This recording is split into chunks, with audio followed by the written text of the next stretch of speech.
Hi grade 12s, welcome to my channel. Let us keep the momentum going. So this time around guys, I'm going to be pumping you with a lot of information. I know most of the time people die of malnourishment. This time you're going to die of overnourishment. Ndizoningqala okwamasaka ombona. Naze nixazuke nixazula kugcwala qha. Anizuphepethwa moya ngenxa ni empty up. Never. Not on my watch, guys. Not gonna be malnourished. Unless you refuse to eat. You are suffering anorexia nervosa. Okay, intended weight loss. Anyway, guys, this is the question paper from the Oorskap. The beautiful province there. So this is the one. So we're doing paper 2 from September 2025. Okay, let's get our guns blazing. Right, question 1. We know it's going to be the easy stuff, statistics. So, of course, guys, you might hear some little scratches here, my noise from the table. The table is just old now. I guess it needs to be serviced or changed. As well as my chair. I think I need to fix some nuts in there. Right, so we're told here that the ages in years, okay, of visitors that visited a bed and breakfast on a specific day were recorded as follows. So if we look here, we will see that 15, 17, 20, 20, 20, 21, 22, 24, 29, 29, 30, 11, t, da da da da da. But this whole scenario is just an increasing order of these little data points. So this is already giving us the vibes, 3-number summary or just one variable type of statistics. Right. So easy. So I told you to identify the mode of the data. We know that the mode is the number that appears the most. So which one?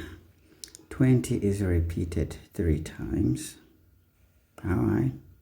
29 is only 2 times. So that means it's going to be 20. So this is 20 of words. Right. So remember, this is the age, so that's 20 years. So that means 20-year-olds are frequent here.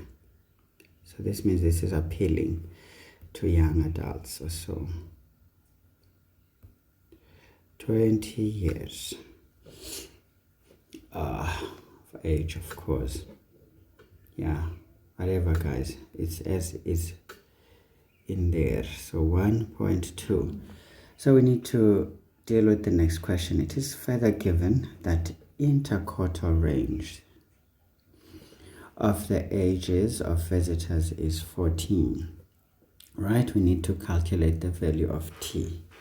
Okay, so now we need to know how many are these data points. 1, 2, 3, 4, 5, 6, 7, 8. So we double that, that's 16. Even number. So obviously we need to move towards the center, because we know that the middle 2 are going to give us the things. So of course you take that out, take that one, that one, that one, that one, that one. You catch the drift. So those are the middle 2. Right, as you can see the symmetricalness in here. So we said that one there, this one, that one, this one. Yawena nazia. So this means these 2 are the middle 2. But now when this is an even number, we're going to take an average of these 2 to find our Q2. So this is very important. So those ones give us the middle, which is Q2. So Q2 is going to be the average of those 2. So we just have a bit of moments here. 24 plus 29. We then divide this by 2. We get 26, 5. Obviously, guys, This one is approximately 27-year-olds in essence, because this is ages. So this is where our Q2 is. Right, it's in the middle of those two middle values. But now we are going to say on either side of Q2, we want the middle there. So if we change gears, so this one helped us to get around business. Now we want to find out what is Q3. So we do the same again. We take it from the bottom. Of course, we are going to ignore the middle value now. This one is still part of it. This, that, this, that. Now these ones are the middle two, the second time around, okay? So we're interested in those two, and we know that Q3 is going to be the average of those two, 11t plus 11t plus 2 divided by 2. So that's what we're interested in, finding the Q2. So with this kind, it can get a little very scary. Now we want Q1, so we take that. That is part of it. That, So these ones, maybe let's change the color so that we don't get confused. So these ones are the middle two. That will give us Q1. And we know that Q1 is going to be the average of those two. 20 plus 20, that's 40. 40 divided by 2 is just 20. So that's what we need here. Because it's just a very simple question. Okay, so we know that the IQR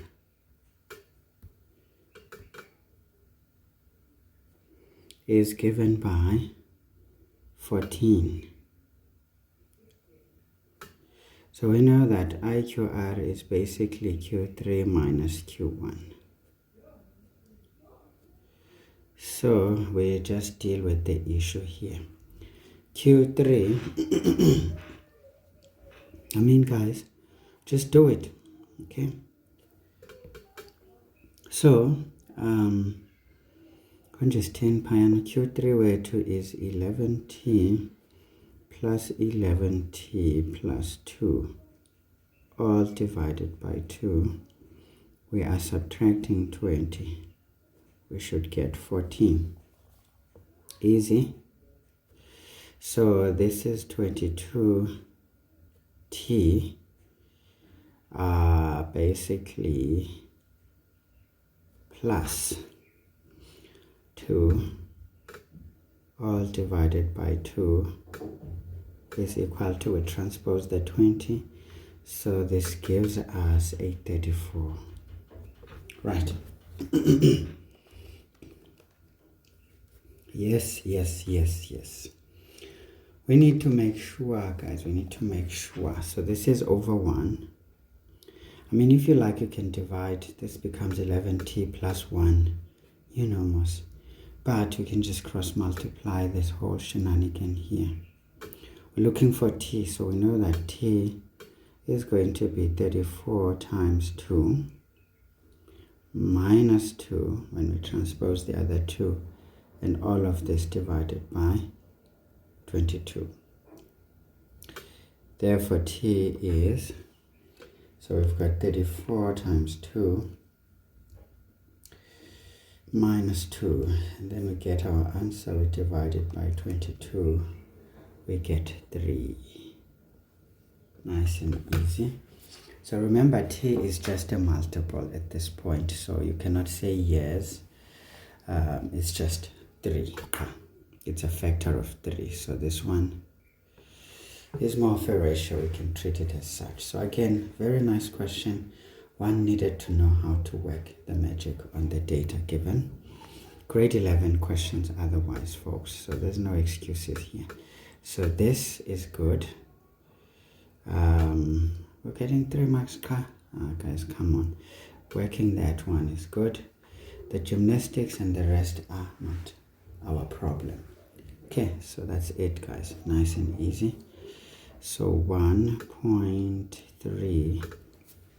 We then need to calculate the mean ages of the visitors. Can you see this examiner is confirming for us that our calculation was proper? So we just need the mean ages of the visitors. So this is good because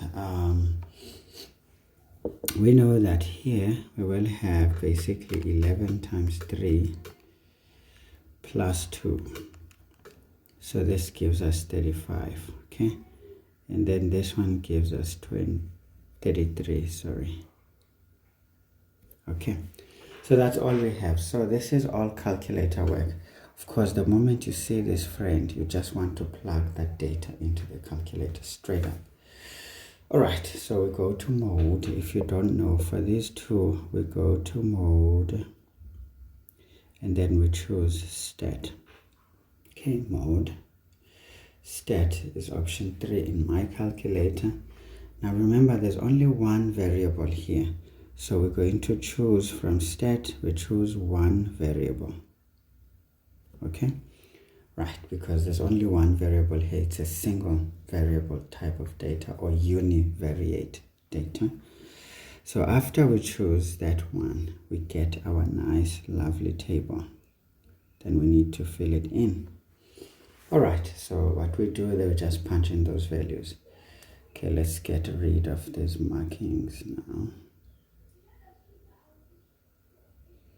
They no longer serve any purpose. We're not interested. Right, so 15 equals 17 equals 20 equals 20 equals 20 equals 21, 22, 24, 29, 30, 33, 35, 36, 38, 55. So we can see we've got 16 entries. And then once we have filled in our table, we choose the AC button. This one helps to store the data, right? Right, and then once our data is stored, our actions now is going to press shift. We press button number 1, and then in there we're going to choose the variance. This time is VAR. Okay, there's a difference between the statement over here. Please don't make it, it's not the same. One variable, this means a variance. Okay, right, there's a difference there. Anyway, we go shift, and then we choose variance, which is option 4 in my calculator. And after here, what we will get is the standard deviation. You will see this, it's written like that. We can get our mean, it's X bar. Right, so those are the two things we normally look for here.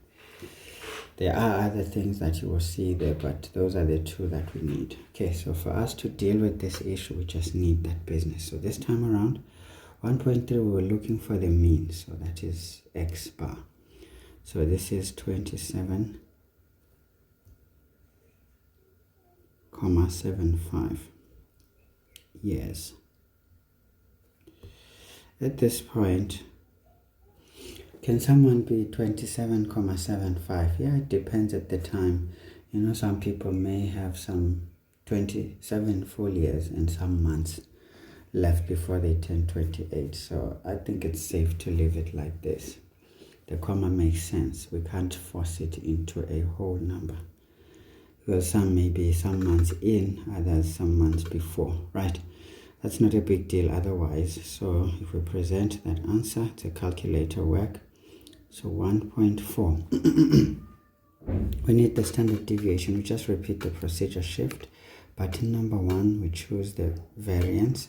This time we choose option 3 for the standard deviation in my calculator. So maybe I should write it better.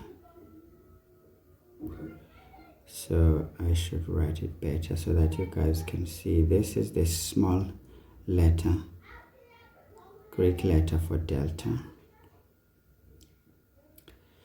So this is the standard deviation. It's going to be 9 comma, again to 2 decimal places, 8 6.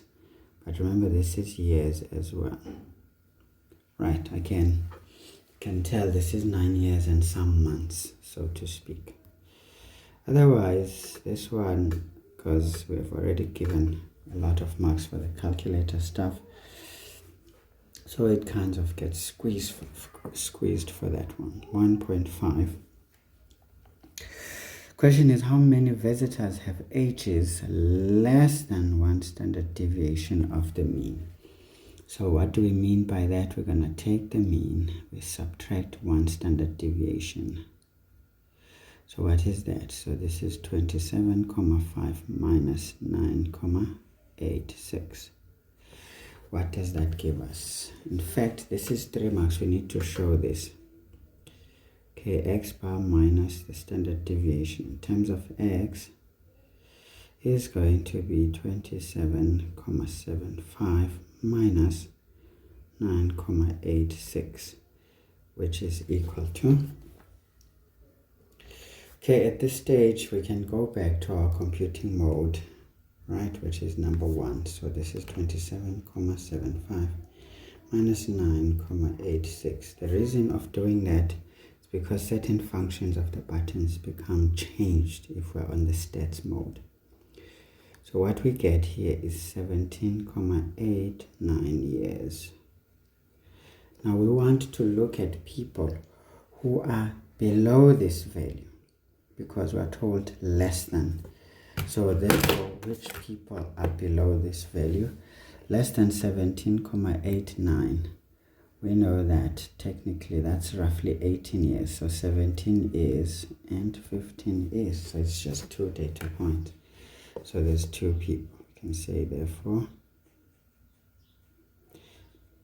there are 2 visitors whose ages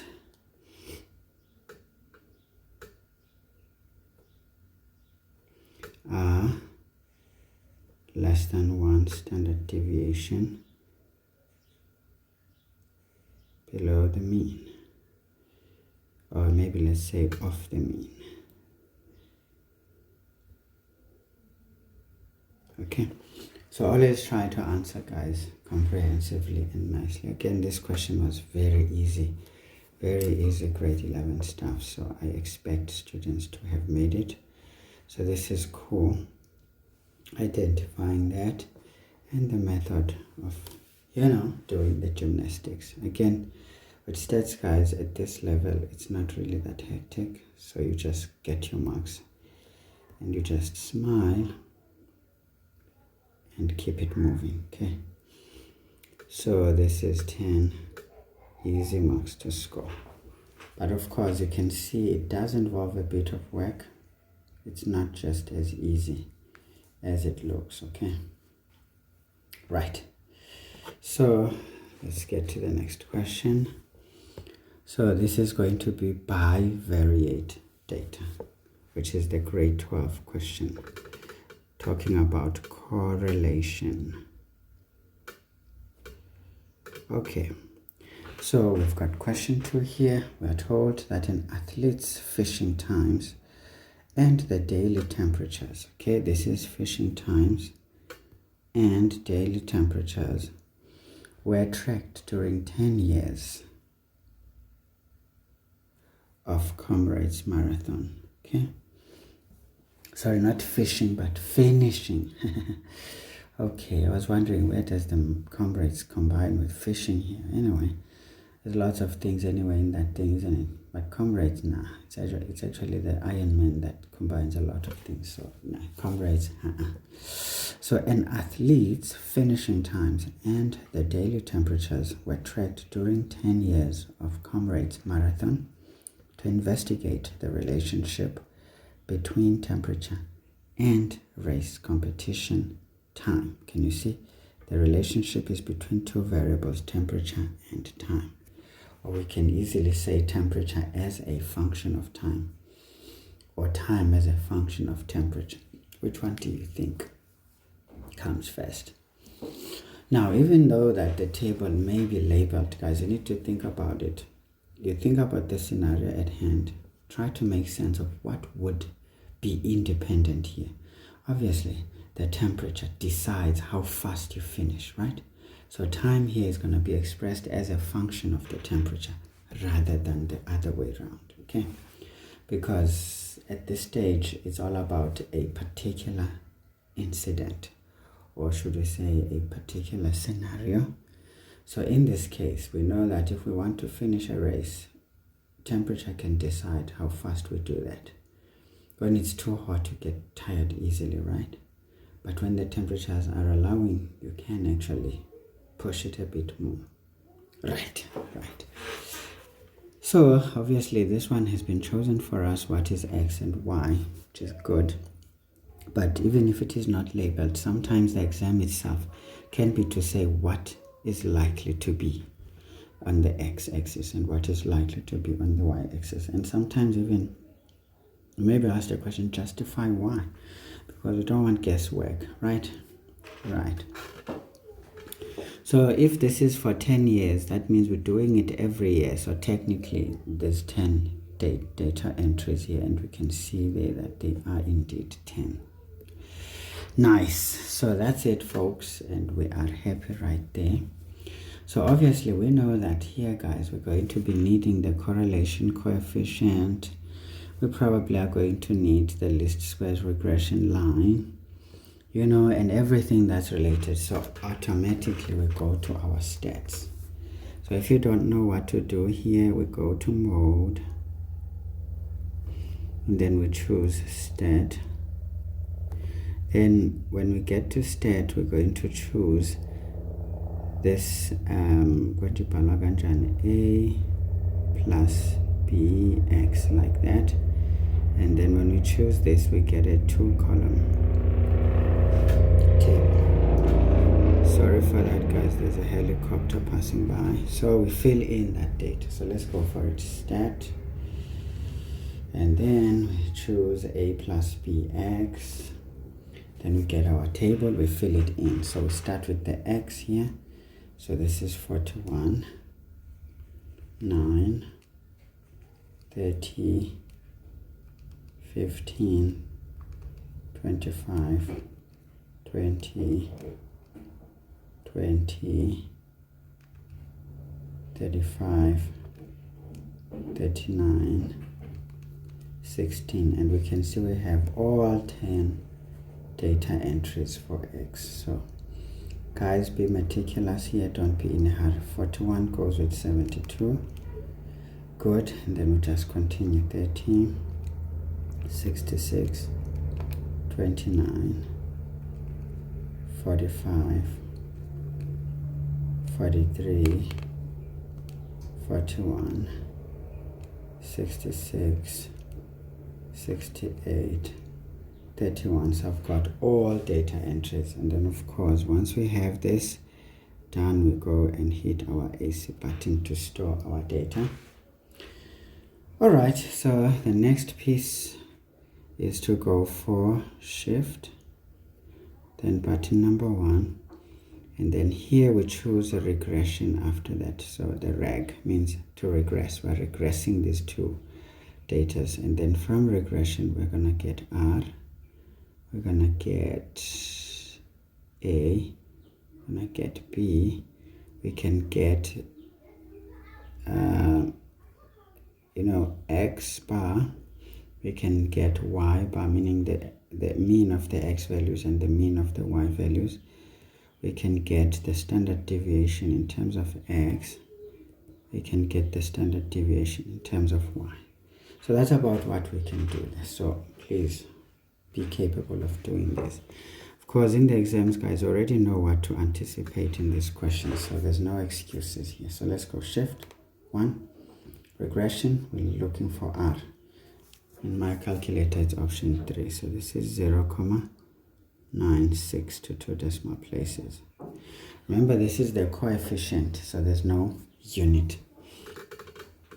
Okay, 2.2. So here we get our 1 mark. Really? That's 2 marks, man. Okay, comment on the strength of the relationship between the temperatures and finishing. Of course, when this is positive, we know this is a positive correlation. 2, we can say this is very close to 1. Rounded off to the nearest integer is going to be 1. So we can say this is a very strong positive linear correlation. So this one is a very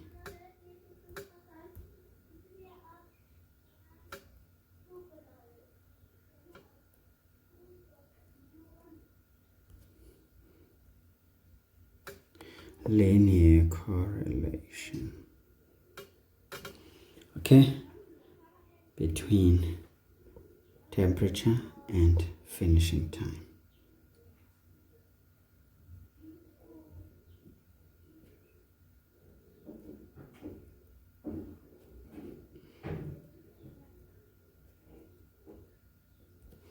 Okay, so the key thing here is this part. Okay, so again, just 1 mark. Wow. So we get 2.3. 2.3 says we need to calculate the equation of the least squares regression line. First, we need A, and then B, and then we can say Y with that accent is going to be whatever the A value is. We just repeat shift 1, regression, and then we choose A. So this one is 10,92 to 2 decimal places. Again, shift 1, regression, choose B. B is 1,53 to 2 decimal places. So we get 10,92 plus 1,53x. That's the equation of the least squares regression line. All right. So these are easy marks, folks. Calculator work, honestly. Please pay attention to the notation. I know you guys tend to become very complacent in these kinds of calculations, and even the expression of the answer is not quite acceptable just because of notation errors. Please don't be too complacent. This is a different ball game. It needs to be played differently, although it may have some similarities to functions, but we don't treat it like that.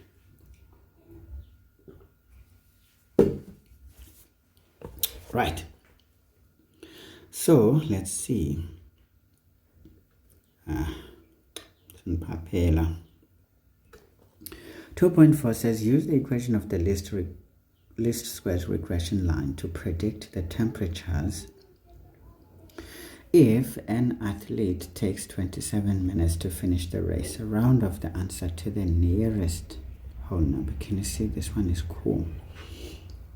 Okay, so we know that our y-accent is 10,92 plus 1,53x.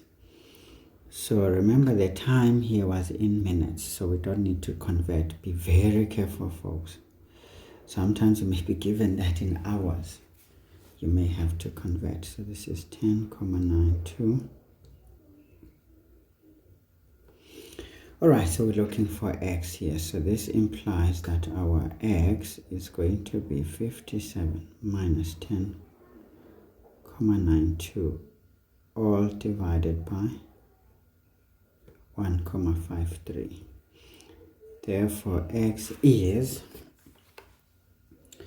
now we've got 57 minus 10,92. What? Divided by 1,53. So we get 41,88.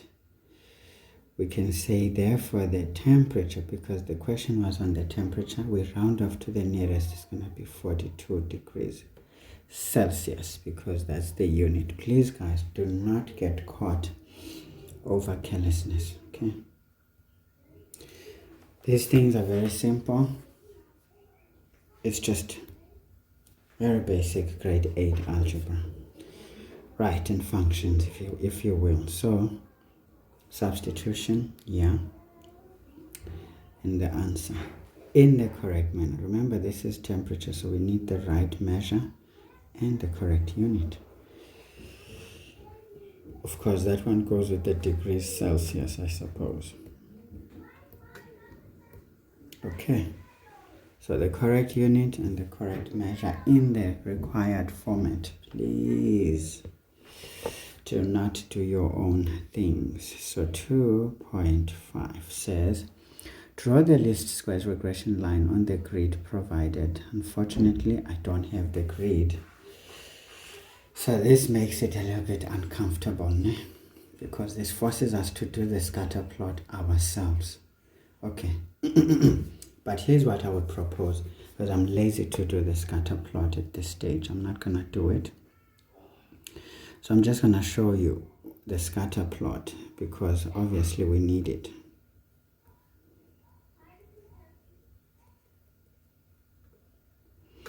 So on the scatter plot, this is what we would have. Of course, guys, if you've got hold of the right document, here I say sometimes whoever makes the copies of these doesn't do us a great job by just making sure they copy everything, because I hate it when things are missing, you know. Right, so the best way to do this, guys, we look at our minimum y value, and remember the minimum y value here is the smallest of these values here. Which one is it? If we scan here, we come down to 29, so that's the smallest. So we cannot go beyond that value, am I right? And we need to find out where is it. It's on position number 4. It's on position 4, or perhaps we can say it goes with 15. Not a problem. So we cannot have our graph falling below 29, right? We need to keep it within the domain. Now we look at what is our largest y value here. It's 68, right? 72. So we cannot find ourselves going beyond 72. So if we claim this is 29 over here, of course, guys, I'm not going to do it nicely. This time I'm lazy. So if we say this is 29, and the biggest we're saying over there, this is 72, right? We expect our graph to not go beyond these values. Okay, it doesn't matter where the others are, but we cannot surpass those values. I don't know if I'm doing the right thing. You know, sometimes it's easy to not do the right thing, eh? I'm getting a bit worried.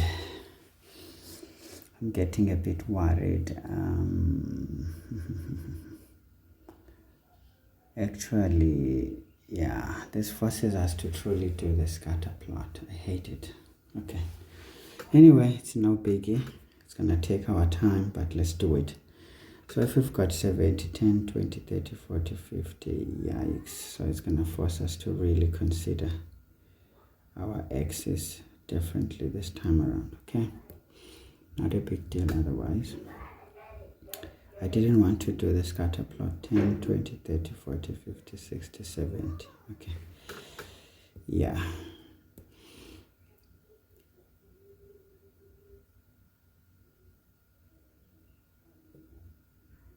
Because I think we're gonna run into problems if I don't do it like this. So obviously, we're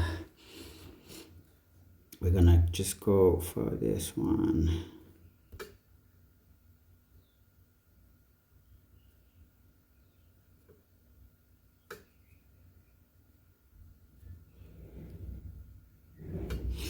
Okay, so if we look on the x-axis, it goes up to 39. Right, so we can go here in fives, you know. You can say 5, 10, 15, 20, 25, 30, 35, 40. You know, so of course I'm just guessing the scale at this point. 5, 10, 15, 20, 25, 30, 35, 40. Right, so that's about it. Now we just have to plot, folks. Unfortunately, that's just the nasty part of what we had to do here. And it looks like my little thing is here is not exactly vertical. Okay, it's not that bad after all. Excuse me. Right, so this is 0. Okay, so let's see, for number, let's just see, the 41 goes with 72. Okay, maybe let's go at least 45. I didn't notice that this go to 41. So 41 goes with 72. So yeah, this one is gonna be silly. Let me just do it quickly, guys. All right, folks, so this is what we have to now keep doing. Okay, but I do it this way just to avoid trouble. So copy and then we paste. Just gonna keep doing this. So the next one was 30.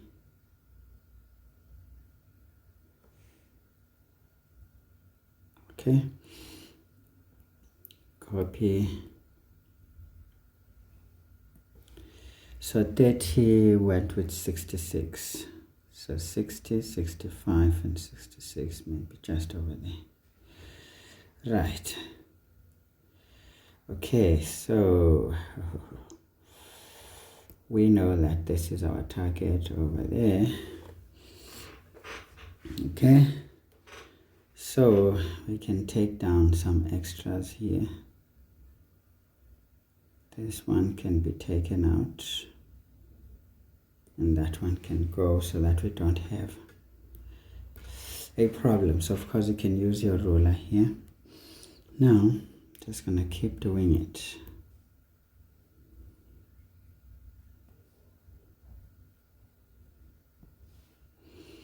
Just to show you how it's done. Okay, 15 went with 29.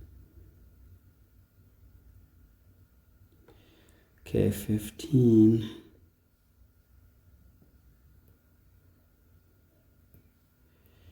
with 29, just before 30. Okay, we can just picture okay, over there, so this is the point. Okay, so we can get rid of these extra lines before they horrify us. Okay, we don't want too many of them. They will make our lives uncomfortable. Now we've got 25 and 45, so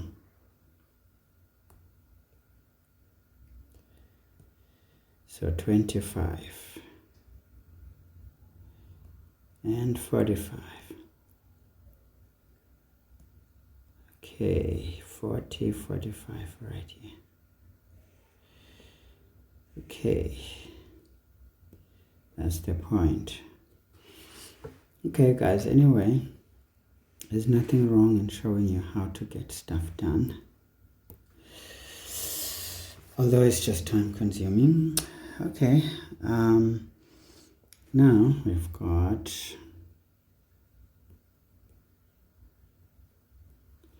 so let's see, what is this one? 20 and 43.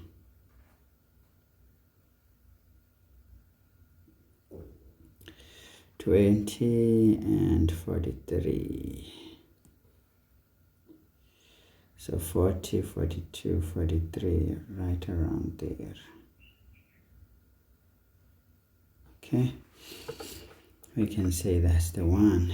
Of course, it's not going to be as accurate as we wish, but that's the point right there.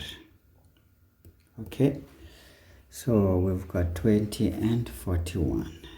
Yikes. I should not have taken this one down. Okay. 20 and 40. 20 and 43. Hey. Wait, that was 20 and 41. Okay, sorry. That could be that one. Yeah. Okay, there it is, as long as we've got a nice dot. Right, so we're done with the 20s. Okay, good. And we have... See, the one thing that's annoying here is that one has to do the scatter plot indirectly. You may find that even the grid does not have the scatter plot, but I would believe it is there. Anyway, whether it's there or not, so doing 35. Alright. 35 goes with 66. So this was 65. 66 is over there, maybe.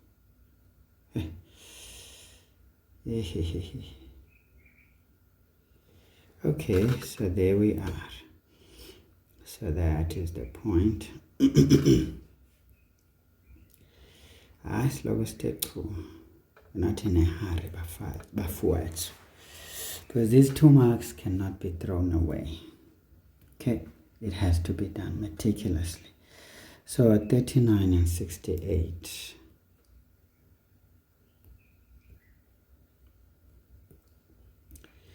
$39, so this is just before 40. Okay, and we're saying this goes with 68. So 60, don't 68 is perhaps just... There's a lot of collusions there. Okay, so that is the point. Okay.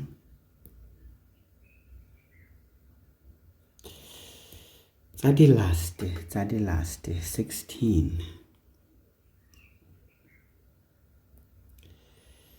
16. So this is just after 15. Okay. And 31.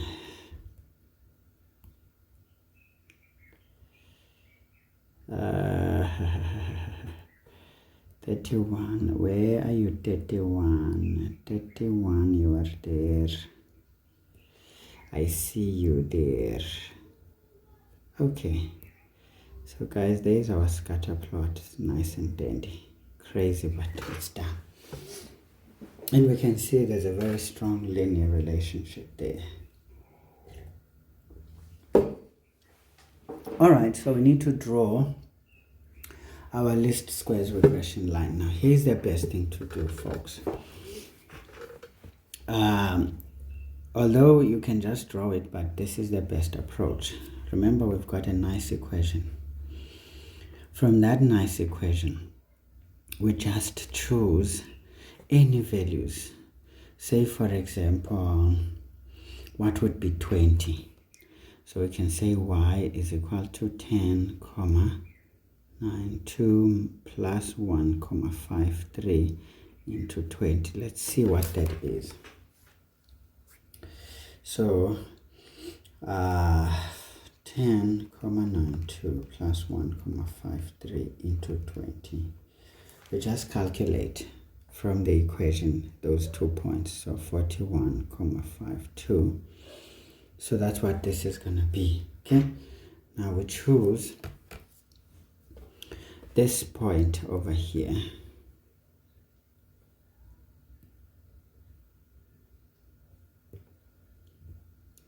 So this is when this is 20. Now we are following our least squares regression line.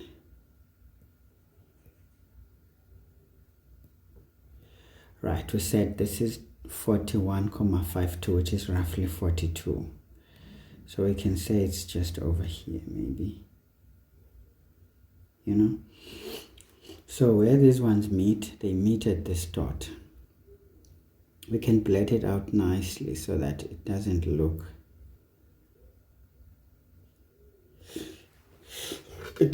too ugly. Right, so the next one, we can work another one and say maybe 35. Y is equal to 10,9. To always choose the ones within the domain. Don't choose things outside the domain. But even if you did, it's not going to be a problem. So we want at 35. What is it going to be? So this one gives us a 64,47. So rounded off to the nearest is just 64. Okay. So we take this one to 35. And say, okay, there you are. Choose ones within the domain. And then we want 64. 64 is just before halfway, somewhere there. Okay, so that is the one. And then of course we're gonna make it nice and big deliberately. So now folks, to draw a least squares regression line, we just draw any line that joins these two nicely. Okay, that is it. Of course the gradient may be slightly off, but that's the intention here. Alright, so all we have to do now is to make it go down. It must not be beyond that one. And we go on, and it must not surpass that one either. Right, there's our least squares regression line. But because these ones were not there, we don't want them. I'm gonna be in trouble.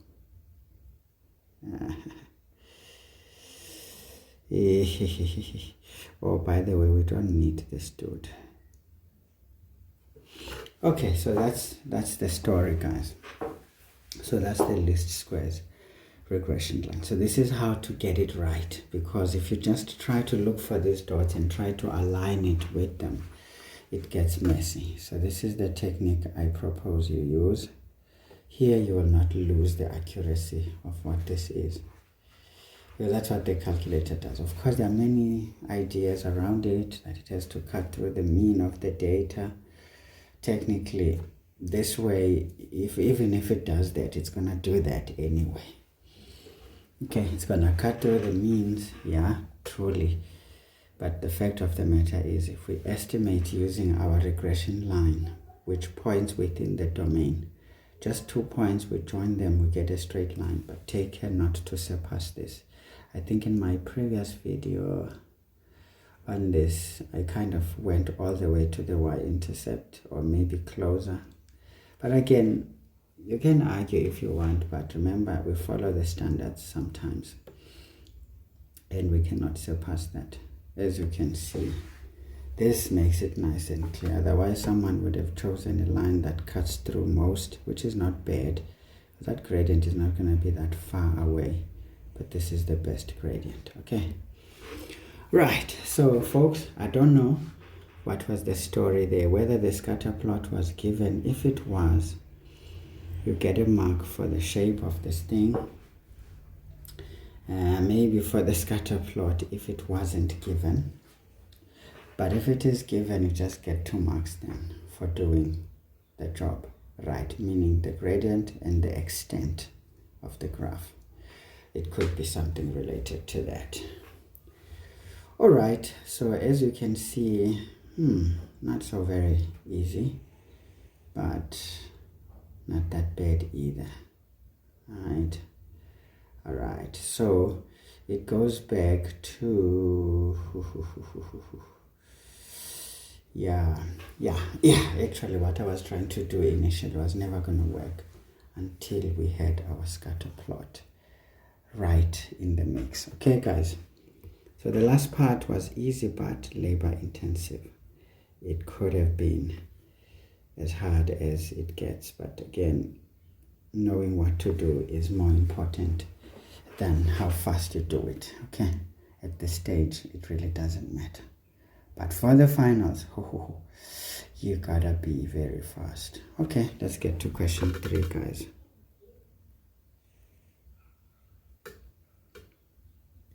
Question 3 reads,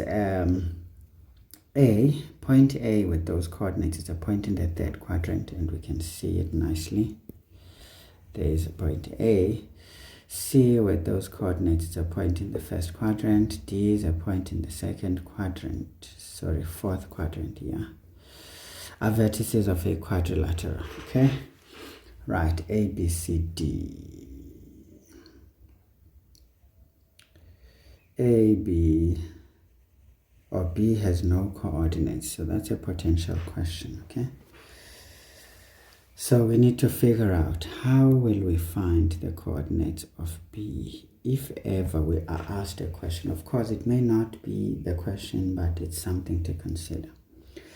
Okay, these are vertices of a quadrilateral, but if you can look at it, it looks like a parallelogram, right?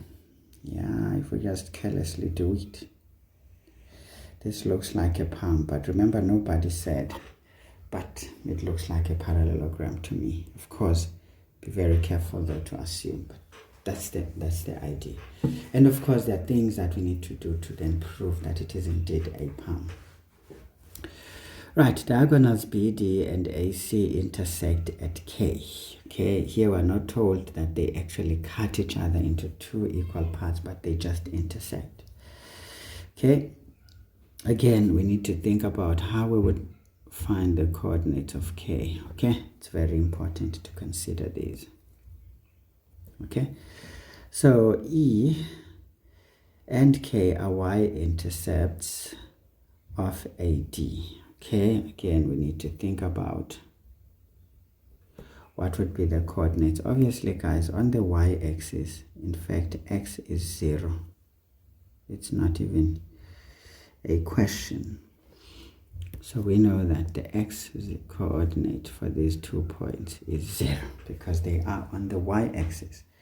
So what is interesting is to find the corresponding y value.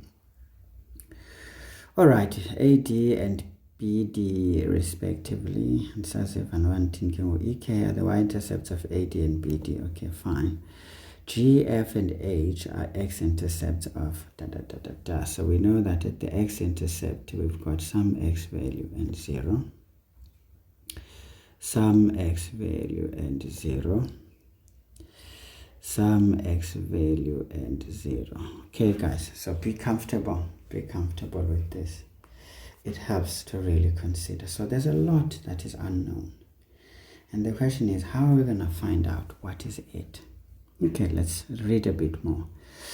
Equation of BD is given. Okay, so this is good because we have the equation of BD. This already tells us that the y-intercept is going to be -2. So we've got our y value now. Okay, so that's 0 and -2. So this is giving us the coordinates of K indirectly.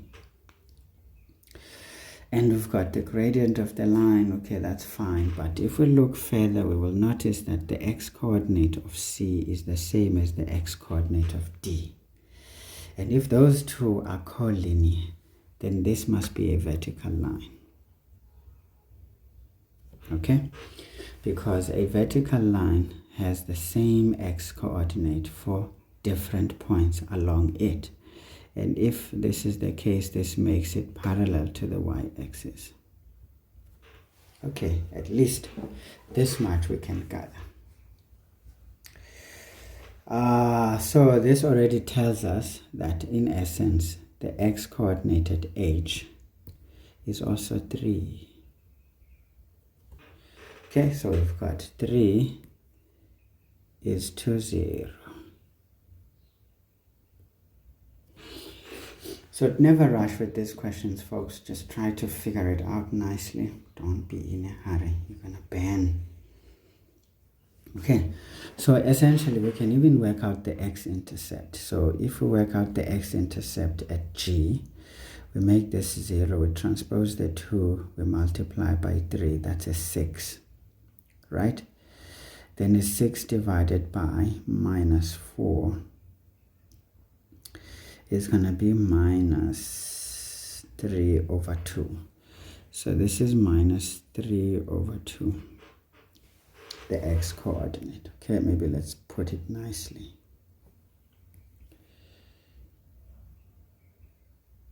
So use maximally what you are given, guys, because that way you start to stop a lot of problems. At this stage, we have not enough information on ourselves to find f, okay? But since we've got 2 points on A and C, we can find the equation of this line. And in essence, we can work out the x-intercept. So this is possible, but it's going to take us a bit more work. As long as we have a plan, that's what we need. Now let's get to business. See, once you've done enough, sometimes you may ask yourself, can I skim and scan? Is there any question on B? If you skim here, you can see there's nothing on B. Nothing all the way. So it means we don't even need to obsess about our friend here. It's not asked, although it is there, but looking at what we have, we don't have enough information to answer that question. Okay, so we may even get it out of the possibilities. Calculate the length of AC, leave the answer in simplest set form. You see, easy, grade 11 stuff, even grade 10. So AC is going to be the square root of x at C minus x at A all squared plus y at C minus y at A all squared. So this is implying that AC is the square root. We substitute. X at C is 3 minus 3 down there is going to be just plus 3 all squared. Y at C is 4 minus 8. It's just going to be plus 8 all squared. Therefore, AC, we're told to do this to simplest set form. So usually our calculators do the trick for us. Remember, go back to computing mode. Otherwise, certain functions are going to be lost. So 3 plus 3 all squared plus 4 plus 8 squared. So this is the simplest we can get. So this is 6 root 5 units. Be careful, we were not told that there was some meters or centimeters. So we just write whatever unit that would be. So the Casio calculators provide an advantage, guys. So substitutions and answer, easy 2 marks. 3.3 says calculate the gradient of AC. Very easy stuff. It's going to be y at C minus y at A divided by x at C minus x at A. Y at C is 4 minus 8. It's going to be plus 8. In fact, let's just show this nice. Don't. Enormous. So this is 3 minus into minus 3. So let's see, this is 12 divided by 6. So this is 2. Again, a gradient is a ratio, so it does not have units. Easy stuff. Substitutions, answer. Very easy, 2 marks there. 3.4 says, Lord, what am I doing? See, sometimes you do the right calculations, incorrect labeling. This can lead to disaster, guys. Be on the lookout for these crazy mistakes when everything is flowing. Determine the equation of AD. Right, so where is AD? Is this one. Okay, easy stuff. So unfortunately here, I'm surprised it's just 3 marks. This is supposed to be more. This is supposed to be more, you know? Yeah.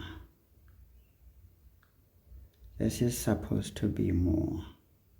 But I'm seeing something, you know, sometimes when you have a very skilled eye, if you're looking at, for example, you can see that these 2 points are symmetrical about this point E. You see the x-coordinate is 3, meaning from 0 we moved 3 units, and then from 0 we moved 3 units to there. So it means the y is going to elevate the same because the gradient is constant. So from 8 to whatever that value is, at least for now we don't know, then it's going to be the same to up. But again, we can take this, add that. So this is minus 6 minus 8 divided by 2. So this gives us minus 14 divided by 2, it's minus 7. So we can already tell that we would be sitting at minus 7 here. So guys, with a quick eye, you get to business much faster. So now you can easily see that I can use the average, meaning this line KE is a median of triangle KAD. I've given you videos on these things, so meaning this is the story, guys.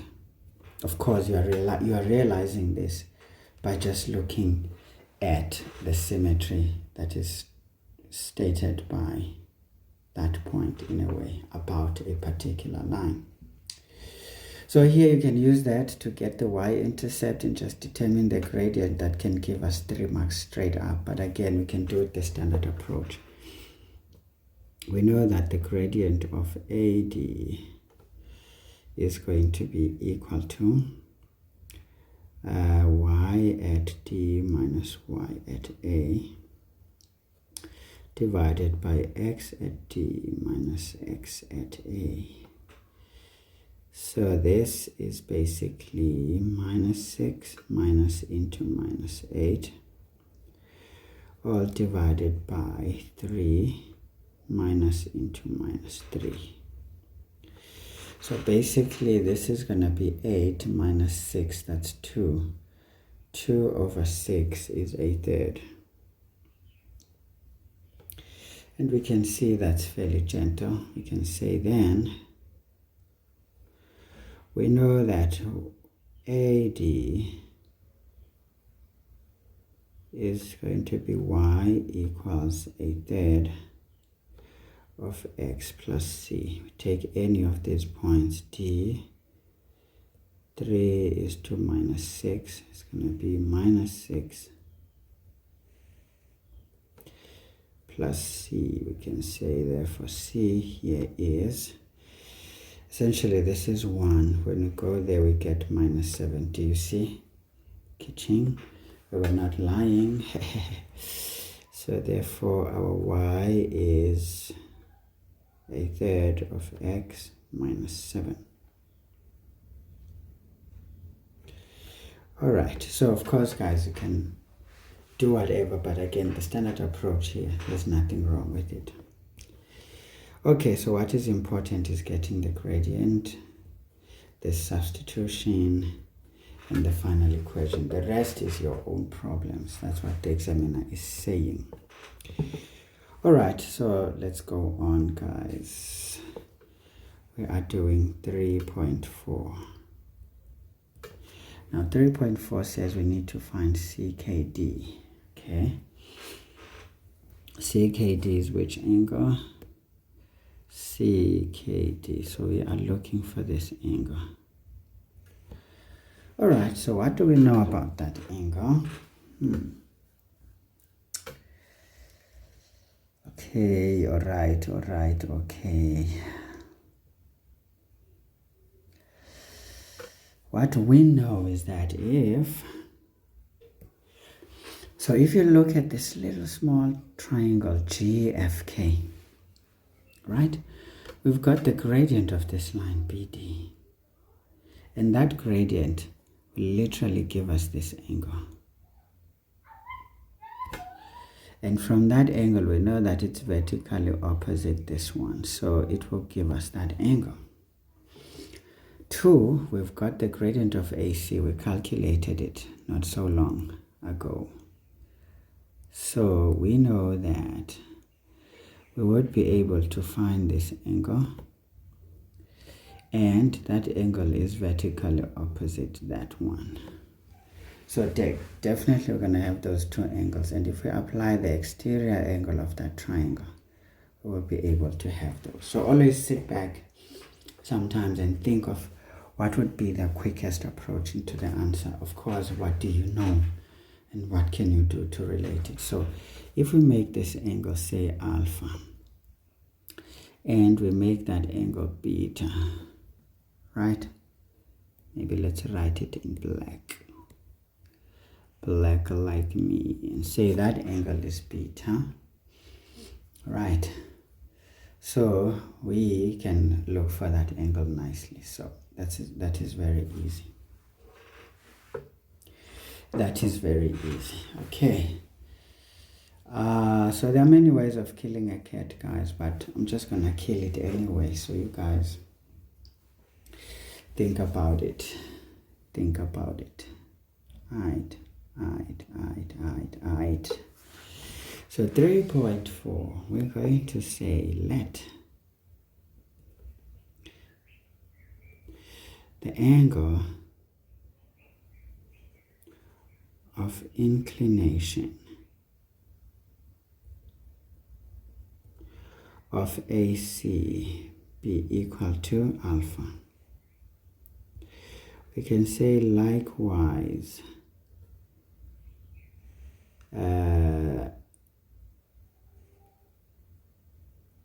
for BD is going to be beta. Sometimes I don't like to talk about things I have not introduced, but if I introduce and then I also annotate, life becomes a lot easier. Hey? Yes. So what we want is to zoom into this triangle. We can say in triangle GFK. All right, so what are we gonna say? In this triangle, all right, we need those angles, right? So first and foremost, we know that tan of GFK is equal to the same as the tangent of angle alpha, right? Right. These are vertically opposite angles. So if they have the same size, they should have the tangents being the same. So be creative as well, but our interest is this one. Tan of GFK is the same as, okay, maybe. I'm a bit unhappy now with myself, you see. I'm a bit unhappy with myself, but let's go on. So this is going to be the tangent of alpha is okay, let's first do this before we run into problems. Tan alpha is basically equal to the gradient of AC. There's no question about it. Tan alpha is basically 2. Therefore, alpha is going to be the arctan of 2, which is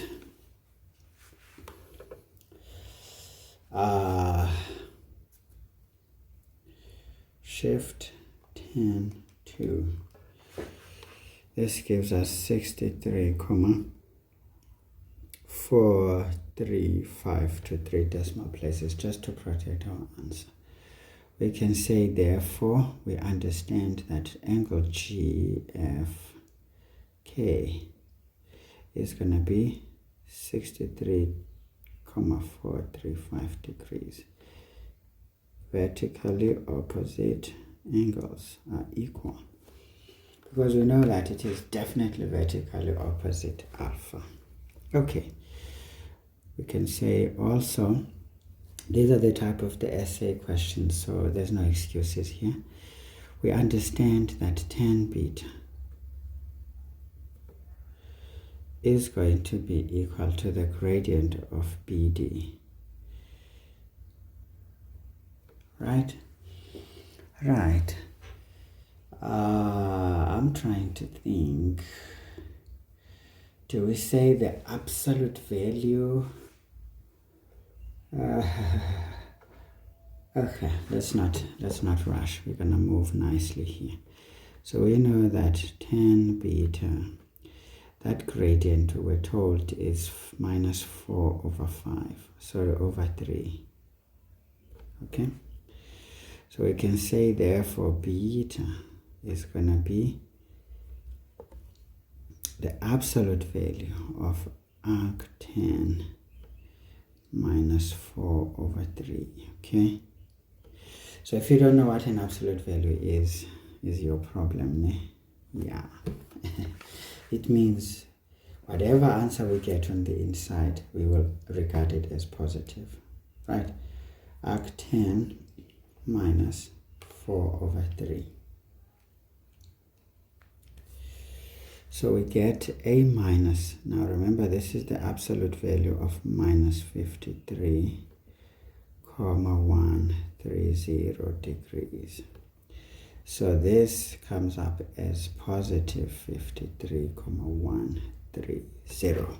I'm just showing you now how to use absolute values, because we don't need to go through the process of 180 and then angles on a straight line. No. We want to show that, you know what, some things, if you're dealing with a near real situation. But now we need to say something. We know that therefore FG K is 53,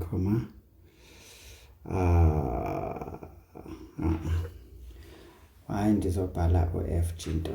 don't need that one because I didn't use the outside angle, so this is fine, it's done. Beta is already is FGK. So with this, guys, we can say then, so of course, guys, these are the essay type of questions, so we know that essentially CKD, chronic kidney disease, is given by angle beta plus that angle GFK. Now what is the reason? That's the exterior angle of a triangle. We're still talking about triangle GFK. So CKD is given by 53,130 plus 63,435 degrees. Therefore CKD is 53,130 plus 63,435. So this is 116, now 57 to 2 decimal places. Nice and easy. Okay, of course, guys, there are many ways of thinking about it, but at some point you just want to choose an approach that uses what you have so that it's not a struggle. Of course, this is an essay type question. Is a definite higher grade question. A plan is necessary here. So whenever we're going to talk about angles in an easy way, please introduce them so that we know what they are. Right. Sometimes we may even just say, let's see FH be alpha. We know what that is. Okay, so what are we doing here? This is what we wanted, isn't it? Yes. And this is what we wanted, right? And this statement, very important. Answer. So we've got 4 marks. So where do we get the 5th mark? Of course, here we literally used 2 techniques of the same kind. So we can decide that, okay, all right, okay. Any one of these 2, be it here or there, gets an extra mark, or we can say half a mark for each. But again, the examiners can decide how this goes. All right, folks, so we've got another issue here. We're told that it is further given that AC is 2 times KC. So what does that mean? It means this is the midpoint.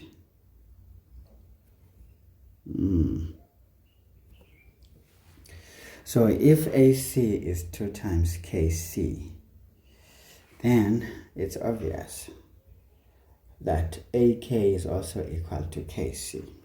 So can you see? We were told this is a parallelogram. No, we were not told it's a parallelogram, but we were told this is a quadrilateral. Can you see now? When the diagonals of this quad, you see, when the diagonals of this quad bisect each other, even just one of them is enough for us to know that this should be equal to that as well, right? So we know that this side should be equal to that side. Okay, I'm gonna write it over there. So this definitely proves that ABCD is a parallelogram. Why? Because the diagonals bisect each other. That statement is enough for us to make that conclusion. Okay, but of course we need to be careful. We really need to be careful. You know why I'm saying that? There's a very good chance that this one is not being bisected. Maybe that's jumping too far.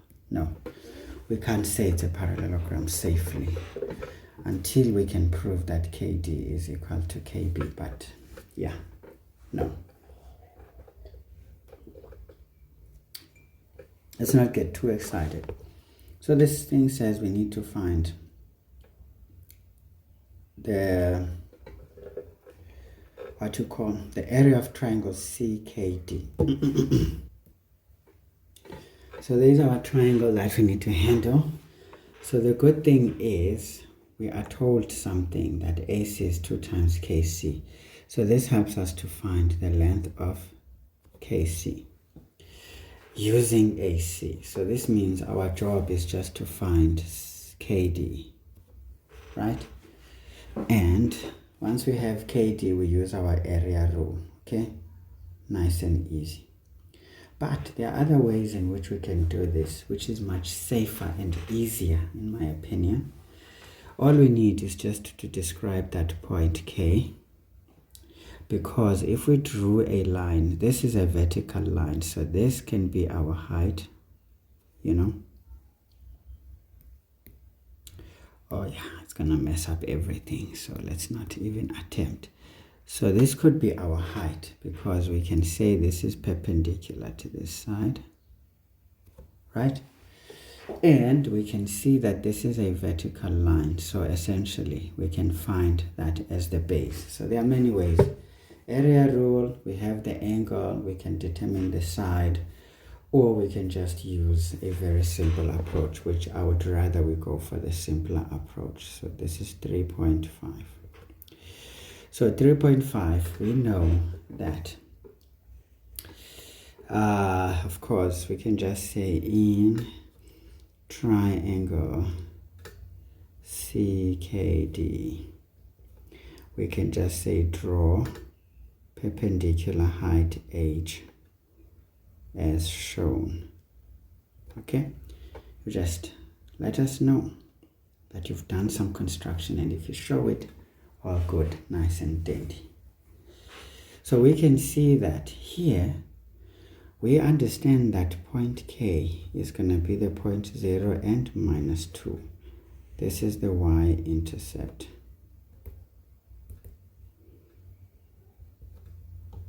Of BD.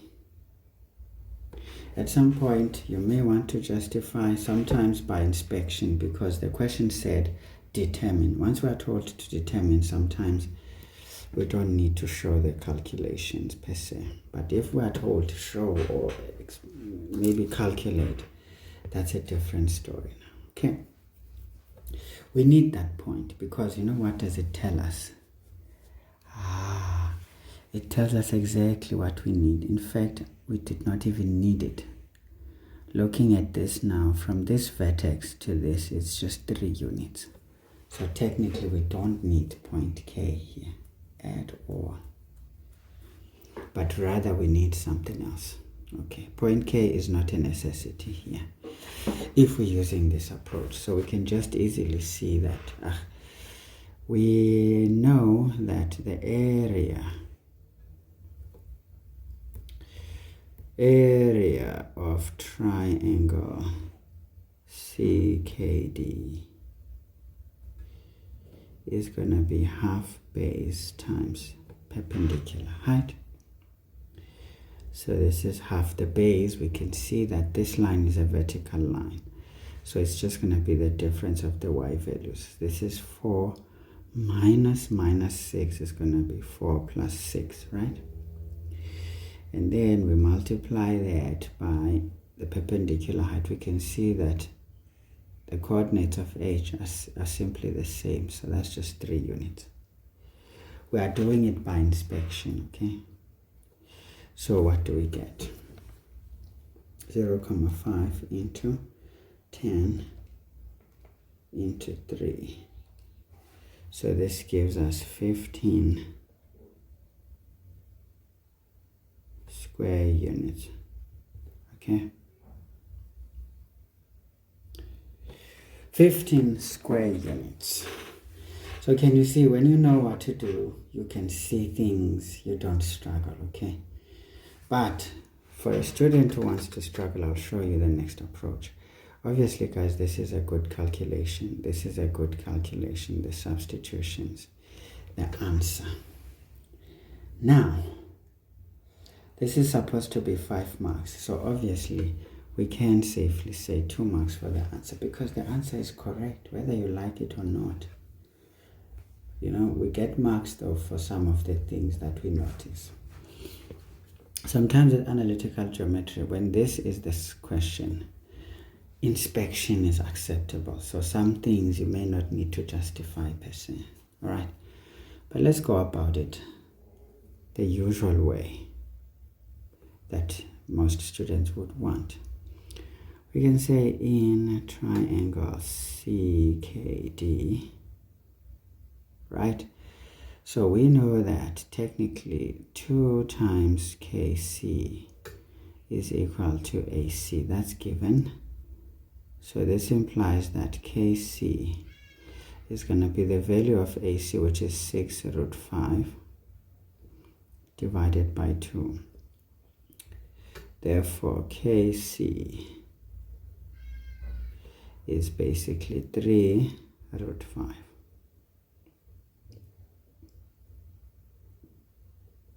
Okay, so that's what we need. Okay, now the second one, can say also, we know that point K is 0 and -2. Justification, it is the y-intercept of BD.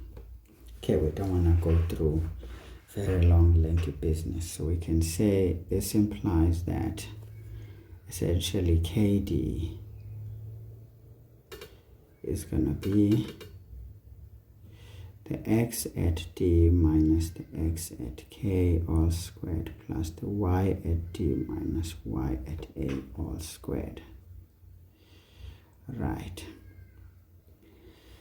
So this implies that our KD is x at D. This is 3 minus 0 all squared plus this is -6 minus -2. That's +2.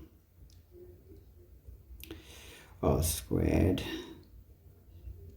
Therefore KD is right square root of 3 squared plus -6 plus 2 all squared.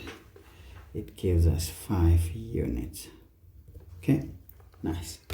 So with all of this, we are ready. We can say then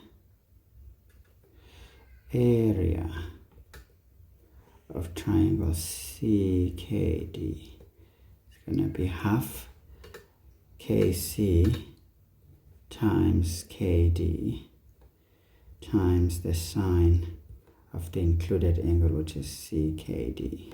Okay, that's the area rule. So this is half KC, this is 3 root 5 multiplied by 5, and then multiplied by the sine of that angle that we got above. It was 116.57. Okay, so let's see what we get. So this is 0.5 into 3 root 5 into 5 into the sine of 116.57. So this one gives us a 14,9999. Of course, to 2 decimal places, this simplifies to just 15 square units. Okay. Right, so you can choose the easy way, you can choose the hectic way. Nonetheless, you will still get your marks. For this type of approach, what is important is to get this point, to get this value, the substitutions here, and the answer. See, this one makes it easy to mark, but it doesn't mean you have to suffer though. If you don't have to suffer, you get full marks irrespective, irrespective. Okay guys, so don't be fooled. When the question is open-ended, there's no manga business. Okay, so let's go to 3.6. It says write down the equation of CD. Can you see? We can see CD is a vertical line, so it's defined by the x value where it cuts. So we know that this is x is equal to 3. Again, this came through inspection. Easy one, mark. 3.7 says calculate or determine the numerical value of the area of CKD divided by the area of area of EKCD. Where is that? Let's find out. Where is EKCD? This is EKCD. So this is a trapezium. So if we look at that, we'll see that this is a trapezium, pair of parallel sides, and we can tell that the distance between these is just going to be 3 units. It's that one that we have.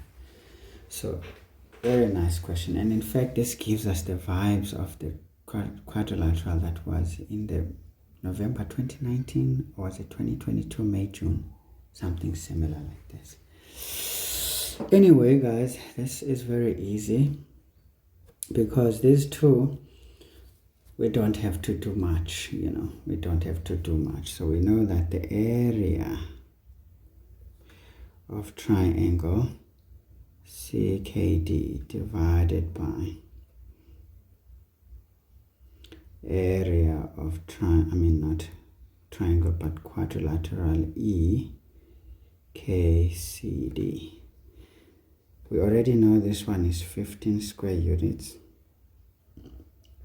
divided by, now what is the area of a parallelogram? But now I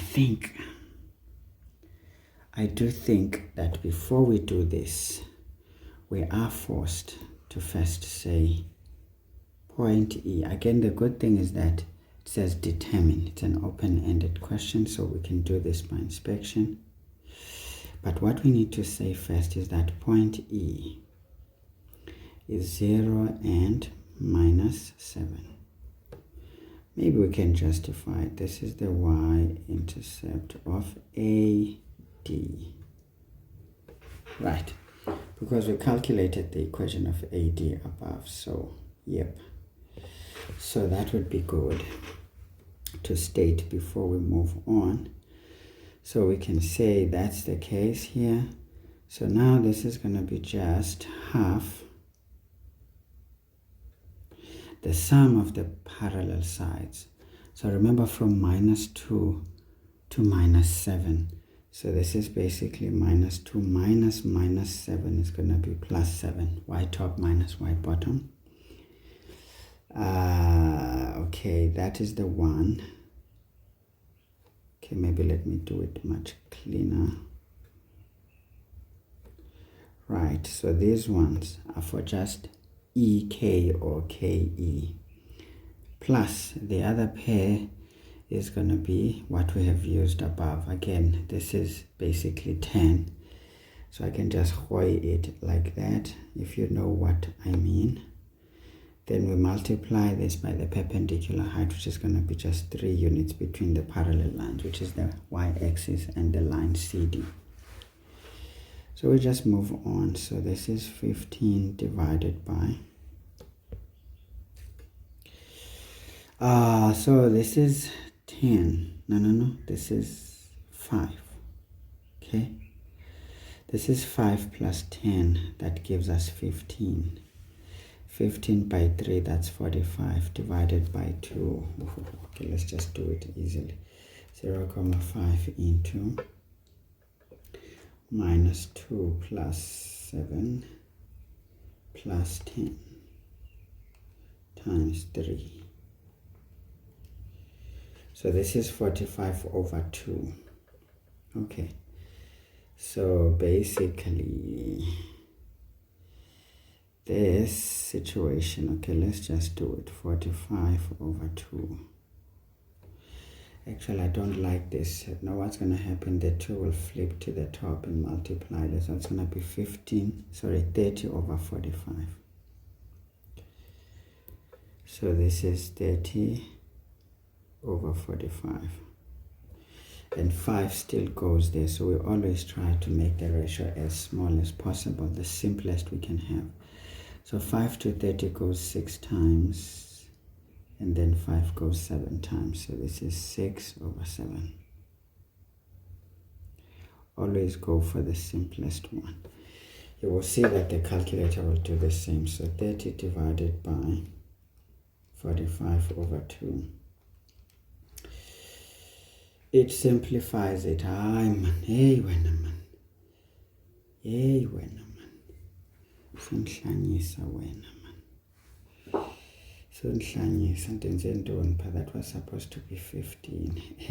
Sentole answers is phambene, but still the answer is different. Hayi wena. Ngaqhelwa kabi. 45. It's not 7, eh? Pambenela wena man. What hour? 45 is 9. You know, it's 9. So it's 6/9. 5 goes how many times there? 6. 5 goes 9 times. So this is basically 6/9, which is 2/3. So the calculator will always sort it out nicely. Okay guys, so again, there's no need to panic and suffer here. So the marks are here, guys. We need this point. It's key to our problems. How many marks are we getting here? 5. Okay, maybe 2 marks even. Yeah, 2 marks there. And for this lovely calculation here, we can say this part is key. And the general substitutions for calculating the area of a trapezium. And our final answer. Okay, that's not bad. So that would be our total of, as you can see guys, this question can take some time to go through, irrespective of whether you've got a plan or not. But at the same time, don't worry about my pace. My job here is to ensure that you understand the work and that you can do it properly. The rest of the speed is your own problem. You have to go through it yourself and make sure that when you do it, you don't make mistakes, because speed kills as much as it is beneficial here. Okay, so let's get to this question 4. I don't know why I wasted so much time here. I was supposed to be finishing this question actually right now. Anyway, let's get through it nicely. In the diagram, x squared plus y squared minus 2x plus 4y minus 3 equals to 0 is the equation of the bigger circle. Of course, guys, be very quick to do it right. So this is nothing but x. The sign between them is going to be minus 1, okay? All squared. Then you say y. The sign there is positive.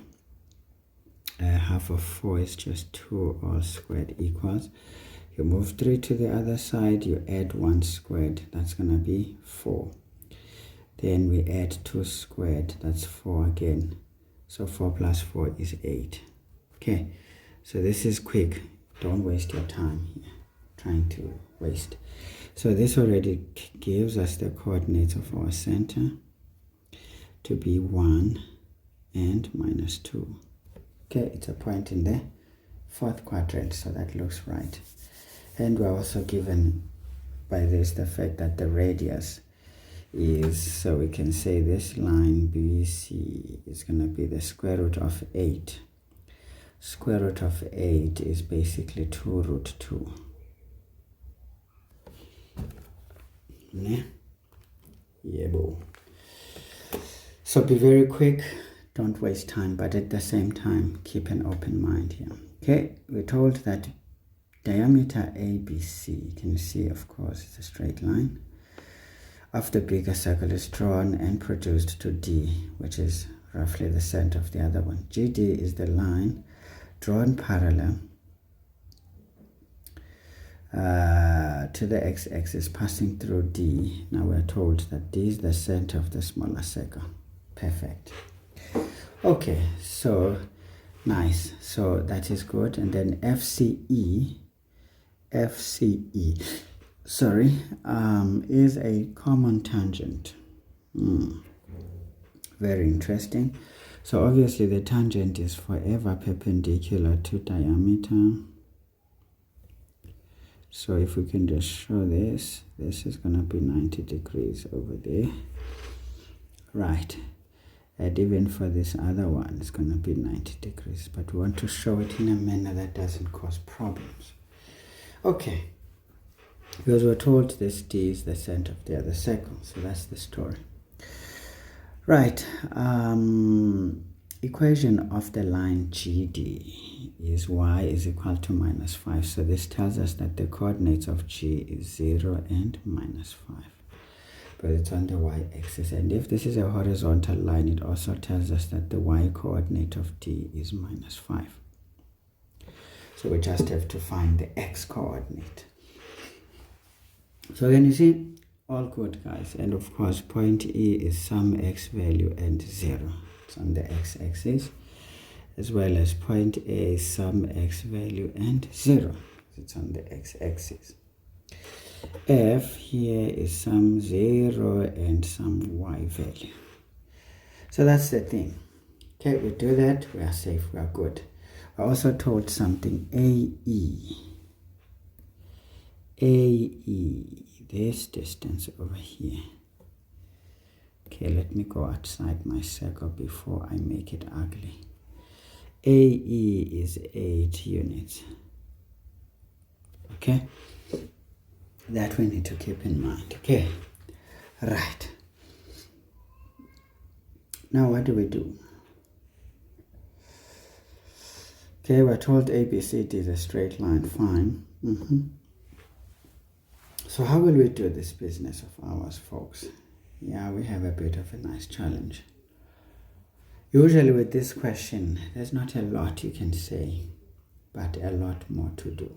Sometimes you get guided by the questions, but to avoid wasting time, I'm just gonna go straight.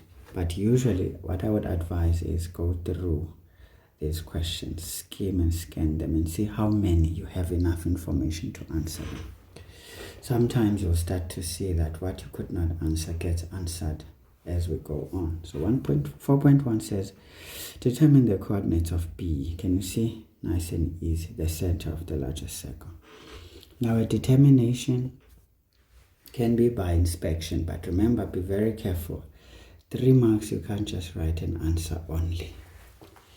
So even though the question is saying you are at liberty to do what you have to do, but you are not exactly at liberty to just mess around.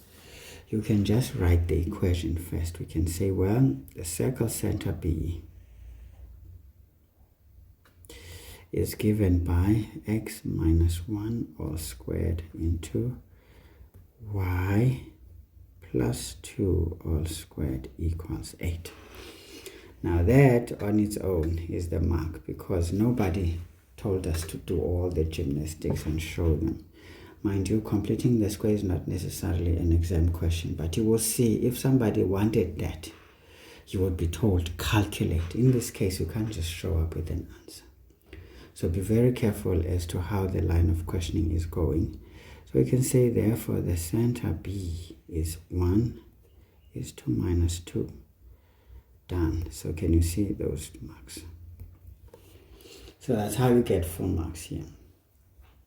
You need to be strategic and account for some of the things you're going to use. Determine the coordinates of A, the x-intercept of the larger circle. So easy.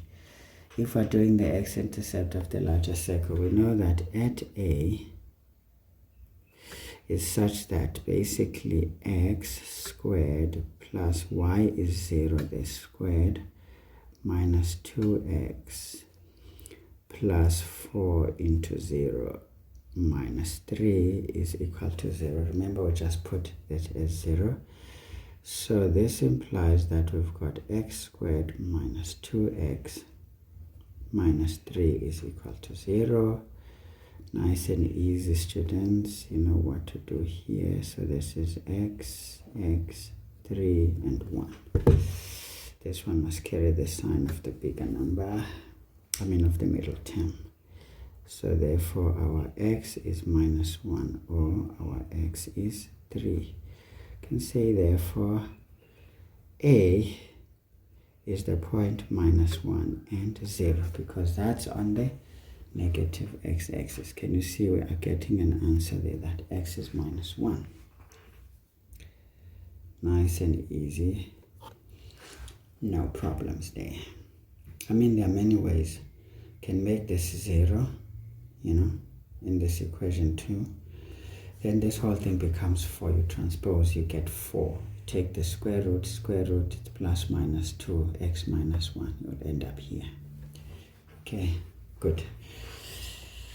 So whichever you used, use it. 4.3 says we need to calculate the gradient of AB. Okay, we need to show the calculation. Even though it's 2 marks, we can't just show the answer. We can't do it by inspection, you see. Follow the instructions. So we want AB. Okay, so that's easy. So we know that the gradient of AB is going to be y at B minus y at A divided by x at B minus x at A. Y at B is minus 2 minus 0 divided by 1 minus 1 is going to be plus 1. So this is minus 1. So what does this tell us? The angle of inclination there is 45 degrees. So this means our friend over here is 45 degrees. So be very, very careful. Some things are just doing the things. Some things are doing the things. Okay, it's minus 1. It's good. It's nice. It's dandy. So substitutions, answer. So 4.4 says calculate the length of CE. Okay, so we want that length of CE. Okay, this is the one. So what do you notice, guys?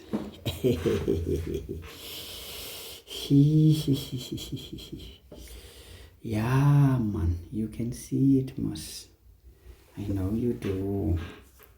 I know you do. So look at this. Look at this. So do you see the Pythagoras theorem in that triangle? We were given 8 units. The radius, we have it. And so the diameter is going to be double the radius. Nice and easy. So no issues here. So it's easy. So we can just say in triangle ACE.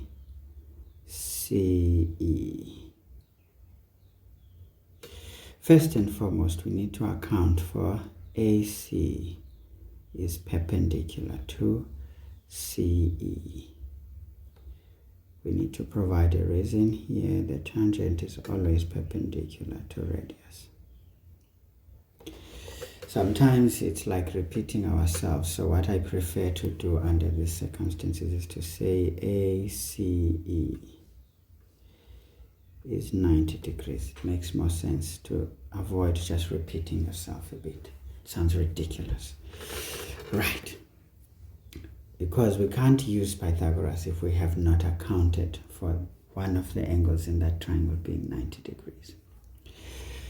Okay, all right, okay. So what is the story now? We understand, folks, that from Pythagoras, we understand that AC squared. In fact, since we're interested in one of the sides, we can say CE squared plus AC squared is equal to AE squared. This is Pythagoras theorem. Right, so we are interested in CE squared plus AC. This is the diameter of the smaller circle, so it's going to be 2 times the square root of 8. This one we don't want to justify anymore. We just go for the jugular. This one was given to us as 8 units. Okay, so technically, guys, what we end up with is a situation where CE squared is equal to, this is 64 minus 32. So this is going to be just 32. Okay, because 8 squared minus 2 root 8 squared is 32. We can say therefore CE is going to be square root of the answer. So this is 4 root 2. Okay. At this stage, one can do decimals, one can leave it like this. There was no instruction specific, so what matters is just to get things right. Of course, this is key, guys. This calculation is key. The general substitutions and the final answer. Don't forget to mention the unit of measurement. Okay. Easy 4 marks. So this one was not made to be crazy. Usually the question on the circle has crazy questions. 4.5. We now need to determine the coordinates of D. Okay, easy 4 marks there. Now to deal with the coordinates of D, we don't have a choice but to go around it the hard way.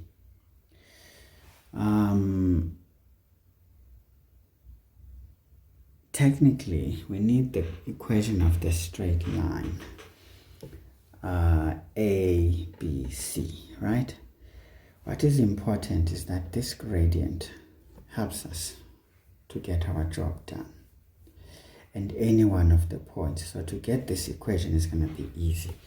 So we can just say, okay, the line AD is such that y is equal to minus x plus c. Right, so through point B, which is part and parcel of this, which is 1 and minus 2, of course, guys, any of the points, even point A, can be used. Minus into 1 plus c. Therefore, c is basically minus 1. Okay, that makes a bit of sense. So we can say, therefore, y here is minus x minus 1. So that would be the equation of A, B, C, D, whatever that line is. We can say then, we know that the y value at D is the same as the y value at G, which is equal to minus 5. That's the properties of a horizontal line.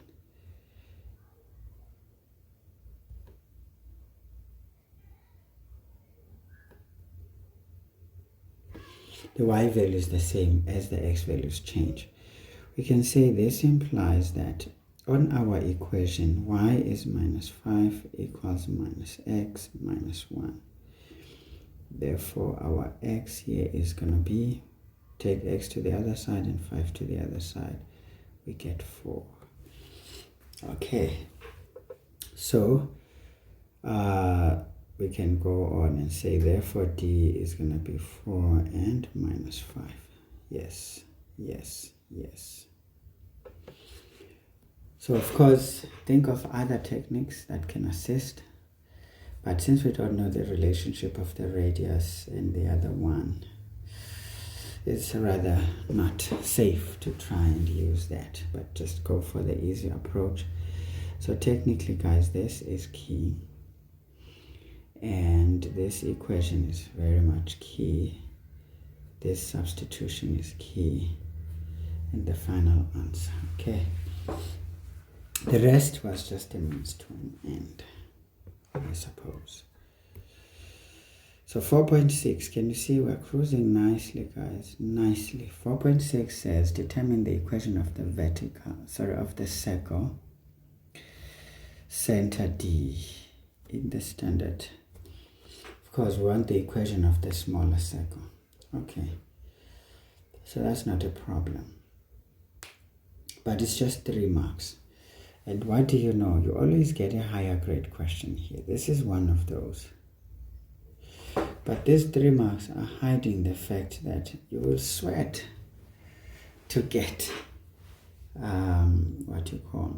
you will sweat to get the radius of that circle. Okay? You will sweat. So don't take it lightly.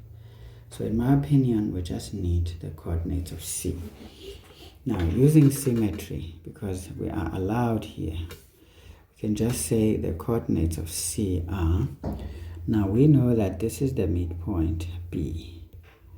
So technically, at A, we saw that it's minus 1 and 0. So we moved from minus 1 to 1. So horizontally, by how much did we move? 2 units. So that means we're going to take that to 2 units as well to C. So 1 plus 2, it takes us to 3. So that is going to be 3. And then we do the same. To move from A to D vertically, we moved 2 units down. We're going to do the same to C. So minus 2 is going to be minus 4. So can you see, it makes a lot of sense. But again, you can use the midpoint issues and calculate. But I am happy, because I'm getting what makes sense in what I'm given. Because D is just a point ahead and just below point C. And so that's the story over here. So this is very important, guys. So this is worth 1 mark, unfortunately, because the examiner is being a bit mean here. Now that we have the coordinates of C, our job becomes a lot sweeter. Okay. Our job becomes a lot sweeter. So we can easily say, well, circle center D is given by x minus the x coordinate there. Remember, those are the coordinates of D. Is going to be minus 4 all squared plus y. Minus 5 is going to be plus 5 all squared is equal to r squared.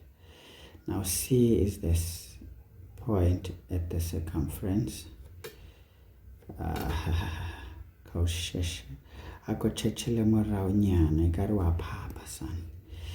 Yeah, so papile hampi jwale ngwana batho ako yemenyana wabona.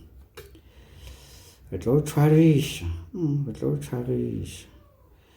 ka la ho bone hantle wena o bone sentle wena. Jwale re tlo phaphatha nyana wabona, o phaphathe nyana. So r squared is what? Easy stuff. So this is just 3 minus 4 squared plus into minus 4 plus 5 squared. See, this gives us a 2. You can say therefore the circle equation is x minus 4 all squared plus y plus 5 all squared equals 2. Okay, this question was rather easy. Of course, the last question could have taxed a non-suspecting student. Either way, it wasn't a bad question at all. A grade 11 could handle this except for the last question because of the format in which the answer is required. You'll probably not know what to do, but they know how to complete the square. So if they were to be taught or shown this thing, they would do it. So guys, this is nothing but eunomos. Here is the substitutions that get the mark and the overall equation. So easy 19 marks, not too big, not too small. Usually these questions can steal your time, guys, because there's a lot to do. Usually, especially for the final exams. So be very careful. Bank your time nicely and wisely. Okay, so we move on. Okay, guys, so let's continue. Just had a bit of a short break, just to refresh.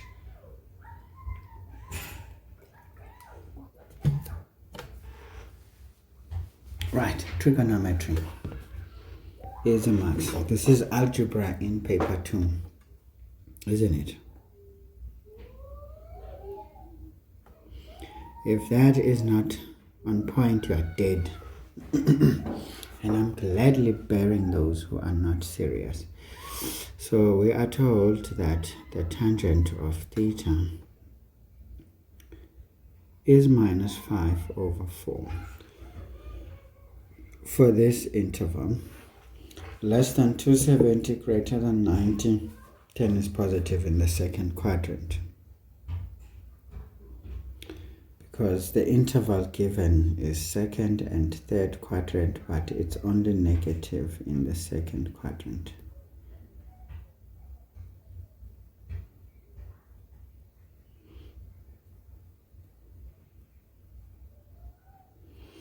So our terminal arm is here.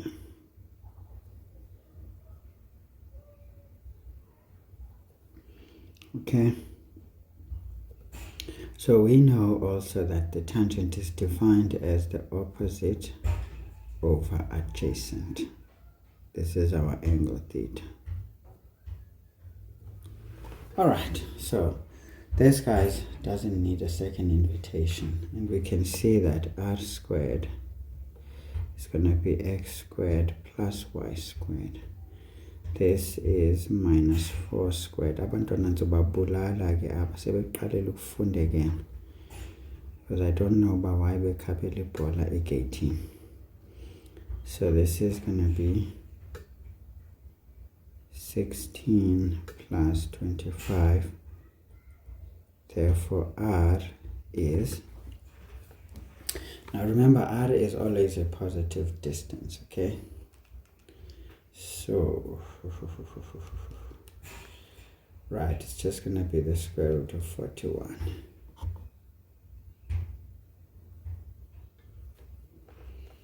Okay, so this is very important. to do before you are invited into dealing with these questions. Right, easy. So let's do it. 5.1.1. Okay, this was 5.1, the given info. Now we need the cos of theta.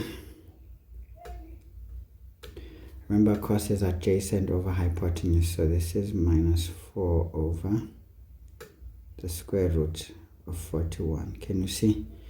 We've done it nicely and quickly.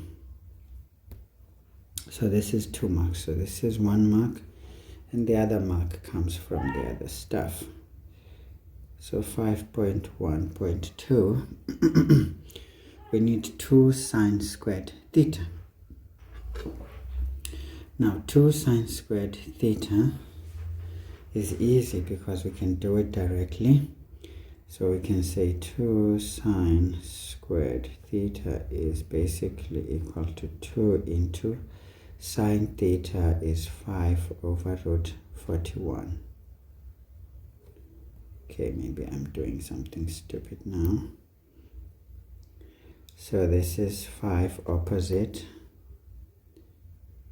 over square root 41 all squared. So basically this is 2 times 25, that's 50 over 41. Okay, to avoid getting into trouble, don't do decimals here. The moment you do, you are selling yourself out. I mean, you don't follow instructions. Yeah? So that's the one. Okay, I'm just checking with the calculator because, guys, there's no excuse for not getting this correct, okay, at all. So this is for the sine theta and for the final answer.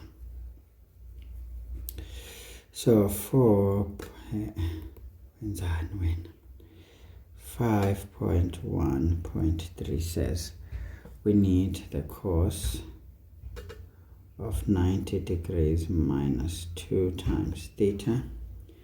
So this is going to use cofunctions. It goes to sine 2 theta. And when we use our identities, this is 2 sine theta cos theta. This is 2 into, it's about beta band 1. 2 into 5 over square root 41. Cos theta, we saw it's minus 4 over square root of 41. So we can see that this is going to be minus 20 by 2. This is minus 40 over 41. Ndizobanyathela abantwana bafunde yena. Ndazi bayimikhuba bayithatha phi leyo kukhabela ibhola egeyithini. Umhlaba ungaka Thixo. I don't know what that sometimes can be a whatever, man. Abantwana bayacaphukisa xa bethanda. Because ingqondo zabo bazibeka ethunzini. Ayondayo ukukhabela ibhola egeyithini. Yes, sis. Yare toch, man. I'm gonna be angry now. Anyway, these lovely fools are very good to have around sometimes. Okay, this reduction is key. The expansion is good. The substitutions, the final answer. Easy. Now, we are doing fine. Let's not even waste time. 5.2. 5.2, we need to prove the identity. Of course, you see the left-hand side looks very interesting than the right-hand side. Okay, we will write it first as it is. 3 cos 2x plus 3 cos squared x plus 9 sine squared x all over 4 minus 4 sine squared x is equal to 3 divided by 2 cos squared x. Okay, so our job is to take what looks complex, 3 cos 2x plus 3 cos squared x plus 9 sine squared x over 4 minus 4 sine squared x. Now, out of interest, folks, well, always try, once you have done the first part, the standard approach, always try to take this back. Okay? Try to take it back. You will thank me later for learning how to do that. You will, I promise you.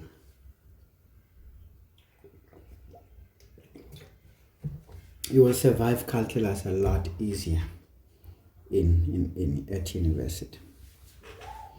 Because when you have to integrate all of those things, derivatives and what, sometimes you need to learn this technique, so it's going to help you a lot. May not be for now, but even now, you never know in the final exams what's going to look like. Be very careful. Right, let's just go for business nicely, guys. So this, we can see, we can change this to cos squared so that we can get rid of the cos squared in the numerator. So this is 3 into 2 cos squared x minus 1 plus. Okay, so thought there was someone at the door. Anyway, it's just kids outside. Right. So this one we leave it as cos squared x plus 9 sine squared x. But don't we want to change this to cos? I think so. It would be nice to do that, because we can see everything is going to be cos squared, so we can get to do some shenanigans here. So this one is going to be 9 into 1 minus cos squared x. So this is a purely, okay, not purely grade 11, but yeah. So here at the denominator, we can just factorize here. We can see where this is going. So this is 4 into 1 minus sine squared x. Right, so we can already see it's taking us somewhere. So we get 6 cos squared x minus 3 plus 3 cos squared x plus 9 minus 9 cos squared x, all divided by 4. Now 1 minus sine squared x is the same as cos squared x. So we're dealing with issues quickly and very furiously here. So 6 minus 9, it's minus 3. Minus 3 plus 3 has gone. So this one disappears. Thank you very much, comrade. It's been an honor serving with you, sir. So 9 minus 3 is 6 divided by 4 cos squared x. We know that this one, 2 goes twice, goes 3 times. So therefore 3 divided by 2 cos squared x, not therefore, but soon papela when I'm trying to conclude. This is equal to the right hand side.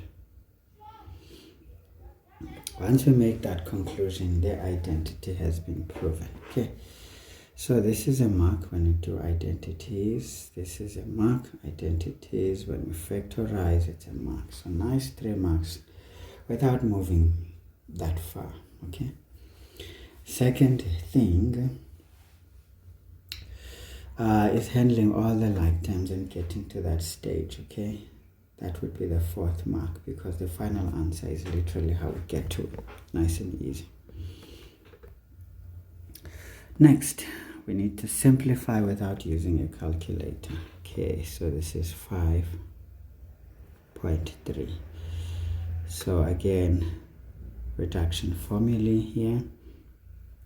Cos x, cos of 90 degrees minus x times sine of 48 degrees minus x plus sine squared x cos of 48 degrees minus x all divided by sine of minus x times cos of 24 degrees times cos of 66 degrees. Okay, right, three-step approach, folks. No manga business. You take it nice and easy. You don't rush anything. First, we've got cos x. Now, cos of 90 minus is going to be times sine x. That reduction is good. Then we can leave this sine 48 minus x. Don't rush to expand. You're going to run into problems, okay? If we look at this one, we can perhaps see something and say this is probably cos of 48 minus 48 degrees minus x times, here we can just say sine squared x. Okay, not a problem. All divided by, here sine of a negative angle is going to be minus sine x times cos 24 degrees times cos 66 degrees. At this point, we don't want to rush anything here. Yeah. This, and what we can see, guys, there's a common factor between these two big terms on the numerator. So if we take sine x out, so what do we end up with? We end up with just sine, strategically this time, 48 degrees minus x, right, times cos x plus cos 48 degrees minus x times sine x. Sesiyakubona ke ngokubuyaphi. But these things, guys, take practice to master. So sine x cos 24 degrees cos 66 degrees. Okay, nice and easy. So you can tell that there's a product here. So this and that will go away. So we have now our double angle identity expansion of sine. We shrink it. So this is the same as sine of the first angle plus the second angle, all divided by basically minus cos 24 times cos 66 degrees. Okay, patience, my friends, don't be in a hurry. So this is sine of basically 48 degrees divided by minus sine minus cos 24 degrees times cos 66 degrees. Okay, now if you look at this, there's a relationship between 24 and yeah. I mean, there are many ways of killing a cat here, but what I am thinking, you see, what I am thinking is quite nice, but I don't like it the way it's coming up, you know. I don't like the way it's coming up. It's not coming up the way I like. But 48 and 66, no, it's not gonna work. But you know, there are things that I want to do now which are gonna be very interesting, but hey, let's not do it. Let's just first convert. There's some magics here. We know 24 and 48. Let's see what happens. Say 90 minus 24, for example, is 66. So these are cofunctions. So this is the same as sine of 90 minus 22. Not 22, but 24, sorry. All divided by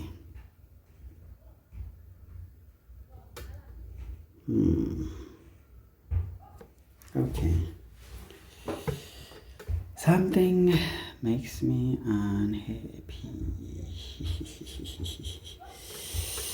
Okay, guys, space is already fighting me. Let me just stagger this. I didn't want to, but I have no choice now.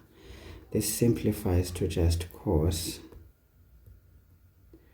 of 24 degrees divided by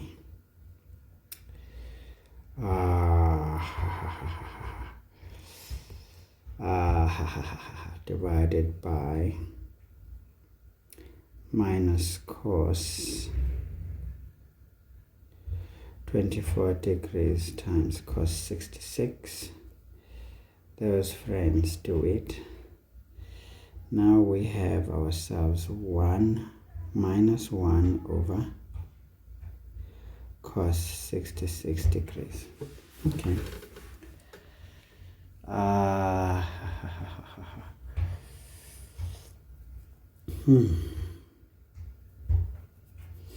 If we're doing grade 10, this is the same as sec minus sec 66. But at this stage, if we are to simplify without using a calculator, this looks alright.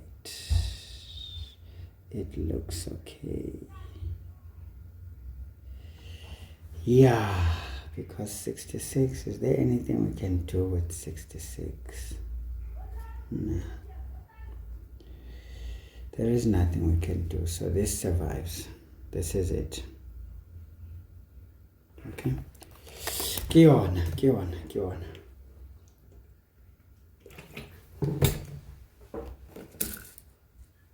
Right. So some things can go away, some things may not go away. Now all we have to do is just to keep it moving. Just keep it moving. You went man, move it. Oh yeah, shukuma no macha. I'll shukumi no macha. Wenza ndo ni wedding. Alright, let's mark, guys. Tisifundisa ucele kwayo into engingakwazi uyenza yafumana. So basike simeni kancinci ngokuphapha ke lapho ngoba sesiphaphe kakhulu yafumana. Seriphaphile haholo wafumana. Yeah. But again, what are the question man ndingayithandisisi? I don't like the final answer, you know. Did I make a mistake somewhere? Why do I feel like it's not complete, this answer? Not only a whole number. Let's just check, guys, because sometimes, you know, the answer is so let's just check it and be sure. Maybe there's a mistake in our reductions. I'm not sure. But now we're going to assign a value for theta. For x. Let's say x is just 2 degrees. Okay, don't choose a big answer. So now we're going to try and do this. So we've got cos of 2 into cos of 90 minus 2. But be very careful, guys, of brackets. Okay, 90 minus 2 times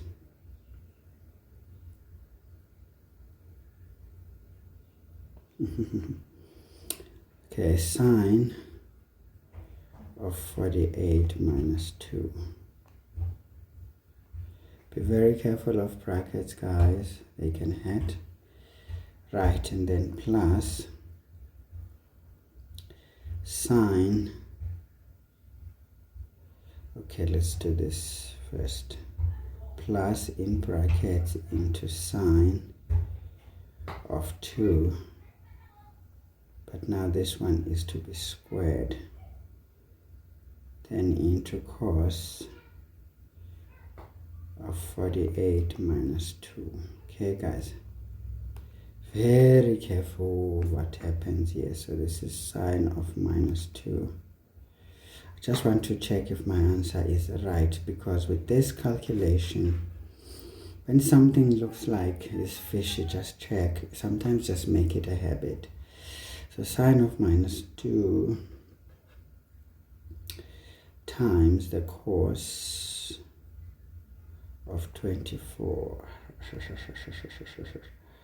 times the cos of 66. You see, the calculator will tell when there's chicanery. So this thing says I'm supposed to find minus 2. Okay. So this is definitely not minus 2. Alright? Because 1 divided by cos of 66 is what? Minus 1 divided by cos of 66. This one is more than 2. It says this is minus 2 comma 4 minus 2,58. Okay, there's a mistake somewhere. There's something we did not account for. Okay. There is something we did not account for. Yeah. You are killing us. You are killing us. You are killing us. You know. Yeah, something is not right. Yeah, there's some mistake I did here, I think. But I don't think so. This one was fine, and that was fine, we took that one out. So this is sine, cos, sine. Iphi kanti ingxaki ngoku?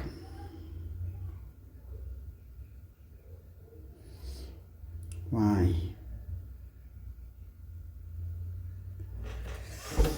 Yabona yongadikwa ke mnayo. Ke tlo tineha jwale. You know? Ha ke batle ho tineha. Why ngaphumi nayo le mpendulo kanti ngoku? Why? U48 is cos 2 sine don't. Okay, maybe I should have used a double angle identity here to come up with this. Maybe. That's what I'm thinking, because this approach is leaving me hanging. And was there a crime in doing it?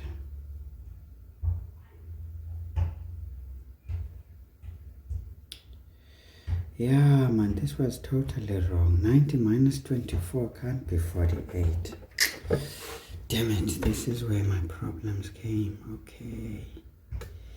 Sendiyabona. You see, checking, guys, is lovely. It's beautiful. So this is the same as basically 2 sine of 24 degrees times cos of 24 degrees, right? It's a double angle for 24. We are using this friend here as a reference point. So this is minus cos 24 degrees times cos 66 degrees. This one and that one, they are like we're not friends. So we end up with 2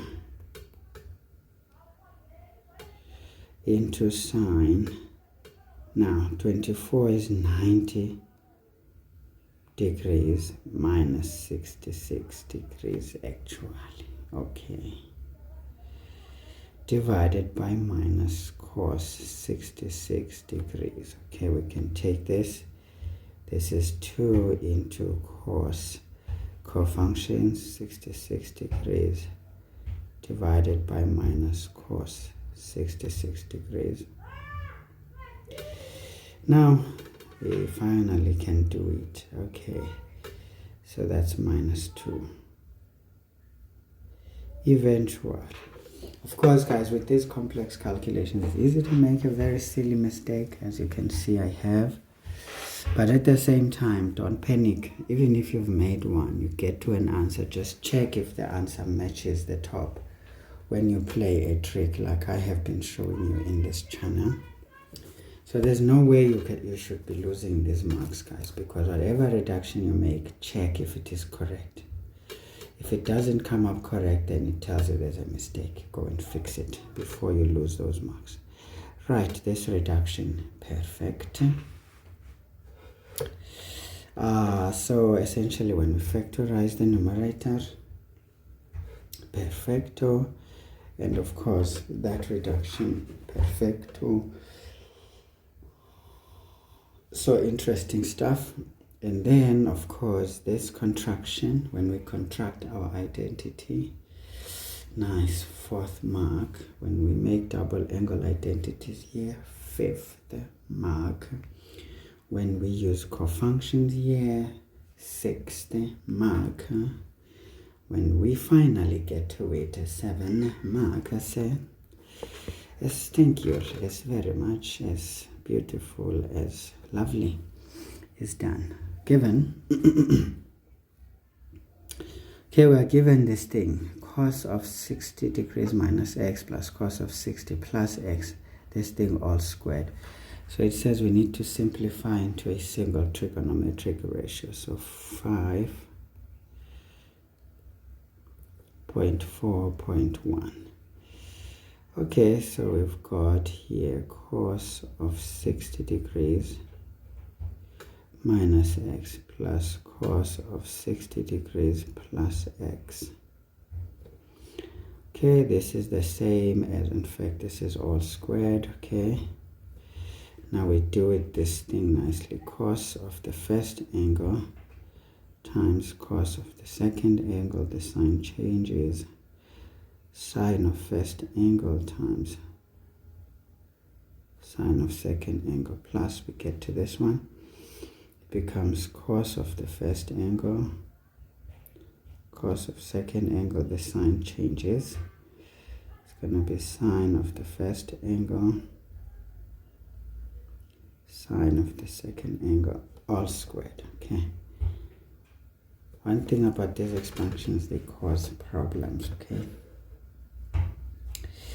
Because I'm at heart our one. So you can already see that this friend and that friend kick each other out of the equation. Right, so we don't have to worry about them or account for them. Now what remains, cos of 60 is basically a half cos x plus cos of 60, again it's a half cos x all squared. So half and a half is basically just cos x all squared. So this is cos squared x.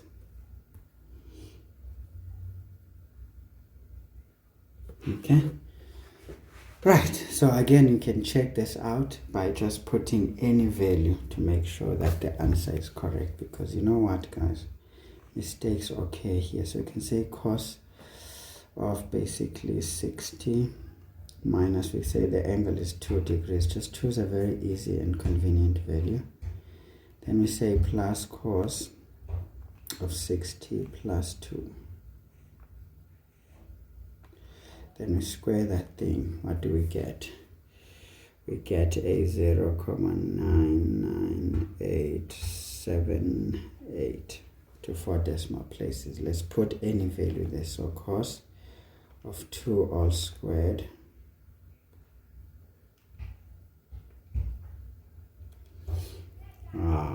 this one also gives us 0.99878 to 4 decimal places. So you can see that whatever we did is legal, so there's no manga business. Please guys, check.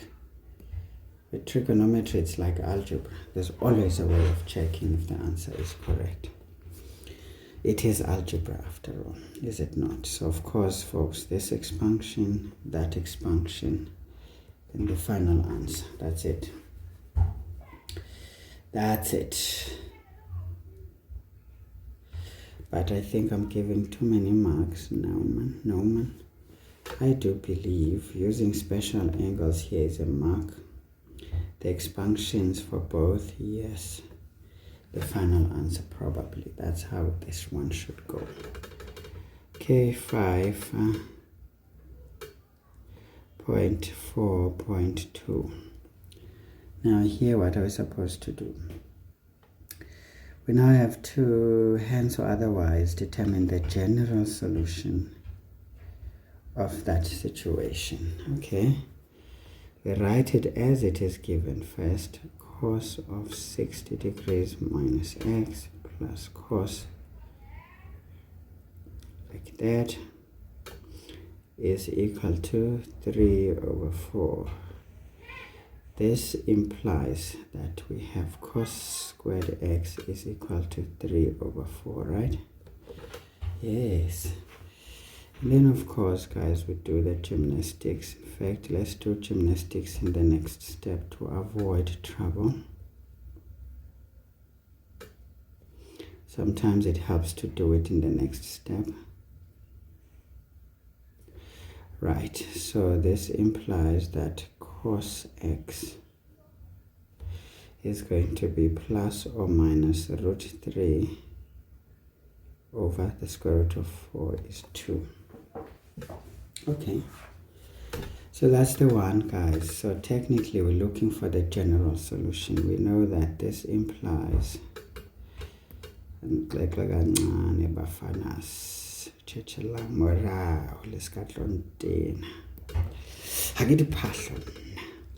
so this means our x is gonna be basically plus or minus arc cos of plus or minus √3 over 2 plus k times 360 degrees, where k is an element of integers. Right. So I'm going about it in a very strange way, but you will see what I'm getting to. Of course, you could split those solutions first and then do the general solutions. So all we know is that x is going to be plus or minus. Now √3 over 2 is basically 30 degrees. Plus k times 360 degrees, where k is an element of integers. And that's it. That's it, guys. Whether you split and expand, you're gonna run into the same answer, okay? That's just what it is. That's just what it is. Okay, folks, that's nice. That's easy. Not complex at all. But what is important is substitutions. This step, right? And the two general solutions here. Of course, one can mark the top or whatever, but that's just what it is. Okay, easy 26 marks, guys. So you guys, we're cruising. You guys were cruising. That's if, of course, you did your work. If you did not do your work, you are not cruising at all. Okay, let's not talk. Get to business quickly. So question 6. Okay, question 6 says sketched below is the graph of f of x equals cos x minus half. So this is the graph of the standard cosine function shifted half units down. Otherwise everything is as we should see it. except that the intercepts change a bit. Instead, this was supposed to be 90, it's at 60 now. And this was supposed to be at minus 90, it's at minus 60. So that's just the thing. Okay, so not a big deal. We know that maximum is going to be 1 down to a half. Okay, so we're looking at 0.5 there, or half. Yeah, that's it.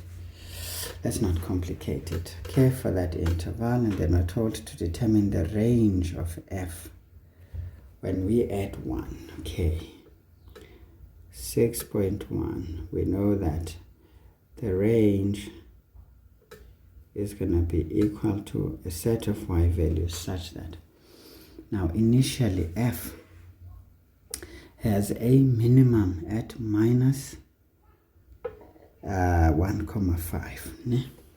Yes, so this is going to be minus 1.5. Then we add 1 to this. And of course, we're saying that y must be greater than and equal to that value, but the same y must be less than that half plus 1. You can say, therefore, our range is going to be set of y values such that we've got just a half minus a half less than or equal to y, which is also less than or equal to 3/2.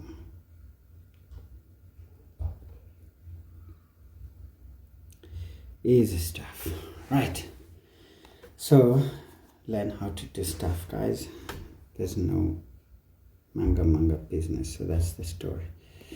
And of course, anything in between those values is going to be good.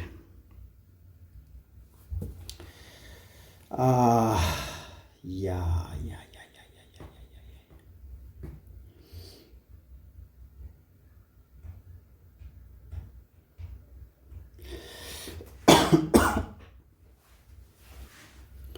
Okay, so that one was a nice question. 6.2 says, on the same set of x's, sketch the graph of g of x equals sine of x plus 30. So this is the standard sine graph, shifted 30 degrees to the right. So of course, we can just do the sine for every 30 degrees here. So we know that this one is going to be shifted to the left like this. Half was supposed to be at 30, is going to be at 0. At 60 is what was supposed to be at 90. Yeah? Yeah. That's the one. Okay, 30 is what was supposed to be at 60. Yes, it's going to be somewhere close to 1. Then at 60 is what would be at 90. See, when you know these things, guys, you get very comfortable. Because of symmetry, that's the story. This one becomes very interesting, you know.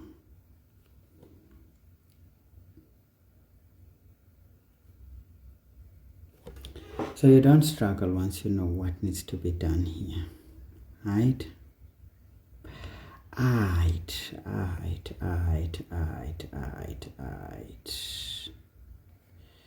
So you see, just using my knowledge of these functions. So when you know these functions, there's no need to struggle. Okay, guys, so there is our graph of G. We've done it. So again, you can go about it the way I've showed you. I've shown you how to work it out if you're not sure.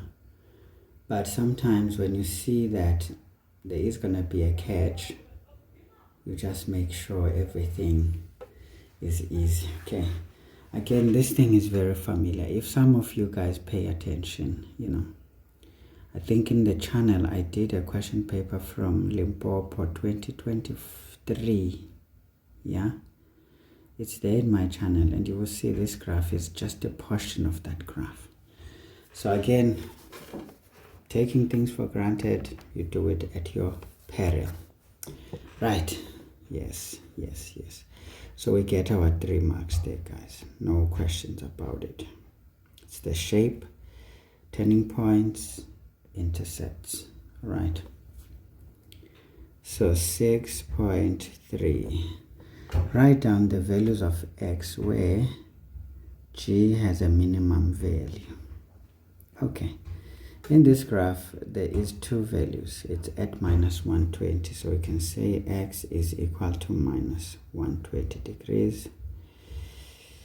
Or this is when x is at 240 degrees. Because that equation of g, or graph of g, is at its very minimum. Okay, nice and easy. So it's the smallest value it can come to. Remember, how would we know? The coefficient of our sign here is 1. So it's going to be plus or minus 1. So this one is at minus 1. That's the minimum. Okay. So easy 2 marks there for each. 6.4 says, for which values of x is f prime x less than 0? Now, what do you understand by the derivative? Derivative says gradients. So when you say less than 0, we're saying basically decreasing. Or essentially negative gradients. Now, obviously, just use tangents here to get an idea. So f, what are the gradients of f? We can see they are increasing in this segment. If we draw a tangent here, at the turning point is 0, and then this side they are decreasing, and then they get to 0 at the minimum, and then they start increasing. So essentially, we want it to be decreasing, strictly decreasing. So 6.4 is going to be between those two values of 180 and 0. So we know that x must be less than 180 degrees, but greater than 0 degrees. As we can see there between there, that is enough to prove the one that we want to see. That's a decreasing gradient. Okay. Right, so that's the interval. All right, cool. I don't know why I'm staying in there. I have to move. Okay, so 6.5 says, write down the amplitude of f. Obviously, the amplitude is always going to be 1. Okay, maybe not necessarily always, but if we can see here is that the amplitude has been 1. So if we shifted this graph 1 unit down, the amplitude is not going to change, so it's still 1. The amplitude is 1 unit. Of course, you don't need to say 1 unit, just say 1, it's good enough. That was a cheap shot. Why would you ask such a cheap shot on grade 12s? That's for grade 11s and 10s, man. Describe the transformation of f to h when that is the case. Okay. So obviously we need to compare h and f. So we know that f was basically cos x minus a half. So all of a sudden there's a negative before. So what does it mean? We must have multiplied f by negative. Right. So first of all, we've got h of x is equal to minus into x, yeah, whatever, that one. Right, and then there's something that happened here. What did it? We can see that this thing has been killed. If this has been killed, this negative and that will make it a positive. So it means we must have taken this out. Okay. So this is what you do on the rough work. So we can clearly see that actually h is minus f of x minus a half. So that's the transformation. So now we describe this transformation. Multiplying the entire function by negative, that's a reflection about the x-axis, or a vertical reflection of the function of f. Then this becomes a translation by a half downwards, okay, or a vertical shift. So we can say H is a vertical, or you can say about the x-axis, is a vertical reflection. Maybe let me write it nicely. Say it's a vertical reflection. Sometimes you may want to say it's a reflection about the x-axis of F that has been translated down by half a unit.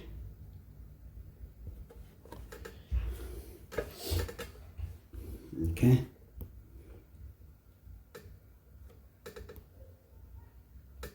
All right. So that's it, guys. So basically, talking about the vertical reflection is the key point, and then a translation down by half a unit is the second point. So that's a mark, that's a mark. So that's how we score those 2 marks. Again, you can see, guys, these questions are some easy questions to come and chill on. But in the finals, there is always a higher grade question. Of course, this would want to qualify as 1, because here you have to work at something that is not clearly linked, but you have to find the link. Then you do the things. All right, guys, let's move on. The less we say, the better. So question 7.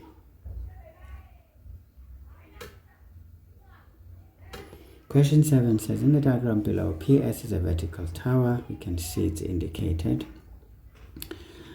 Standing on a horizontal plane, QRS, usually it's nicely shaded, as you can see there.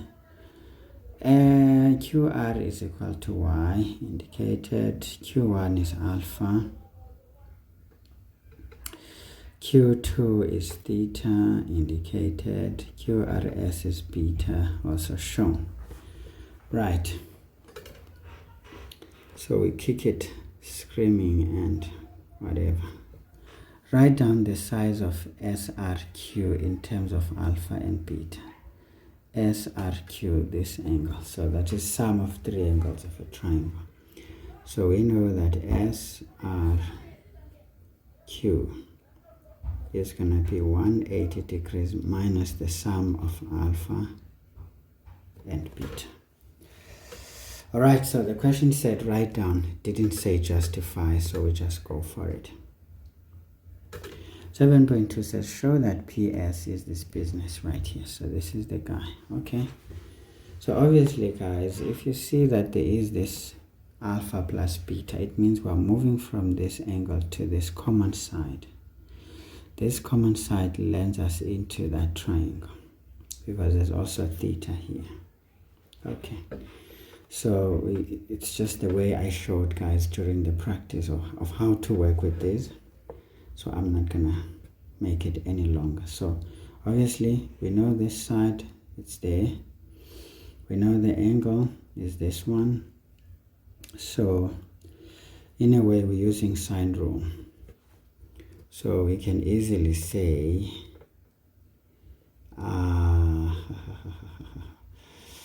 okay, maybe we can just easily say in triangle, this is the main one, PSQ. We know that we're interested in SQ over K. Maybe SQ is a different story. Maybe let's not start here. We can just say essentially in triangle RSQ. What do we know? SQ over sine of the angle opposite SQ. This is angle SRQ. should be equal to RQ divided by the sine of the angle opposite that, which is RSQ. So this is the sine rule. Okay, right. Now we go on. So SQ is what we are interested in. Is going to be equal to RQ, which is Y, times sine of SRQ. This is sine of 180 degrees minus the sum of those two. Right, divided by essentially sine of beta, isn't it? Yes. Then we simplify here. We see that SQ is Y. Reduction formulae must never be forgotten. Okay, so we've got our common side. As you can see, this is just to hide that there's a lot of work that needs to be done. And there's no running around it, unfortunately. So we just have to do the business systematically. Okay, so we can say then in triangle PSQ. Now that's a right angled triangle, so we know that we're interested in the opposite side, so we can say the tangent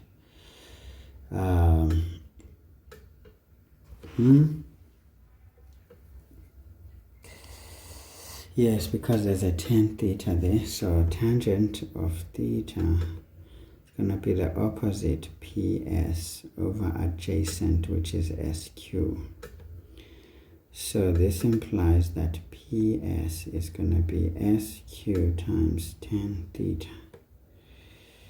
So therefore PS is, we look at SQ, it's Y times, now we can just arrange it the way it's given.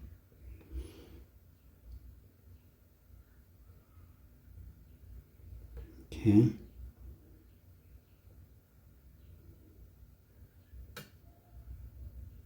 Okay, so that's it, guys. It's done. It's just easy. Okay, so easy 3 marks, but I suppose we are supposed to get a mark for this reduction. Yeah. And substitutions here, although the answer was given, but I think it makes sense to give a mark. Yeah, we have a problem here, you know. Just 3 marks. This was meant to be 4 marks or so, but hey, it is what it is. Right, so that was 7.2. Now we go for 7.3. Says hence or otherwise determine the length of PS. Okay, that's easy. If Y is, so we know that this is going to be 116 into 10 into 10. What is theta there? 57 degrees. In fact, why do I put brackets? I don't have to for this one. So this is 57 degrees times sine. Now alpha is 27, beta is 102. Okay, all divided by sine of 102.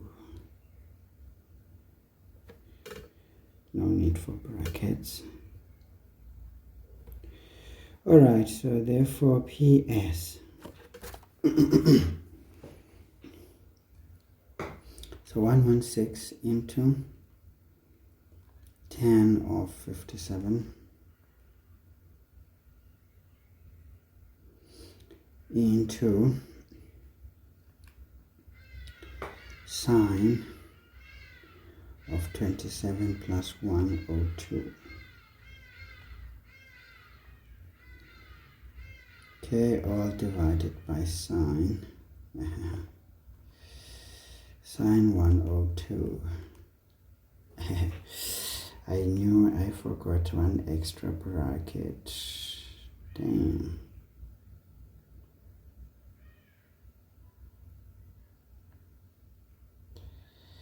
So the brackets, guys, are always problematic if you forget. So, so this is 141, comma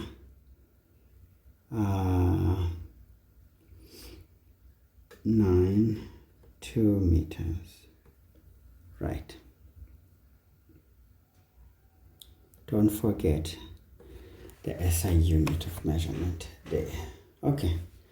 So again, guys, not a very difficult question here. It's just substitutions and answer, provided the answer is correct. Again, we were not told to what decimal places, so we do it following the general don'ts. Now determine the angle of elevation of R to P, meaning we want this. Okay. So again, 4 marks. So this tells us we're going to have to work with this and that, but now we're missing something. We don't know this one, we don't know that one, so it means we need to start from this triangle, get to this side, then we can work in that triangle. Alright, so 7.4. We know that RS over sine alpha should be equal to basically y divided by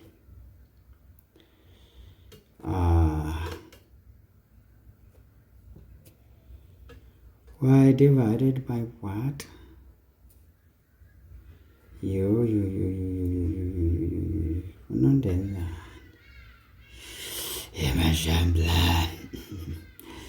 Y divided by sine beta. You know what makes me flinch a bit? It's because my main issue now is that this question may not necessarily be related to that, you see. It's a sub-question, so it can have its own issues. That's why I'm a bit unhappy with this one. Either way, so this implies that RS, unfortunately, we're going to have to work with the assumption is 116 into sine.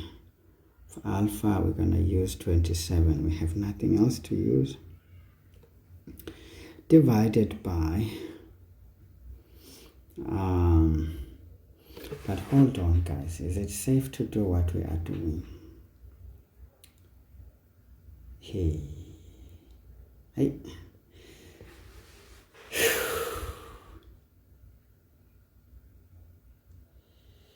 I don't think it's safe, you know.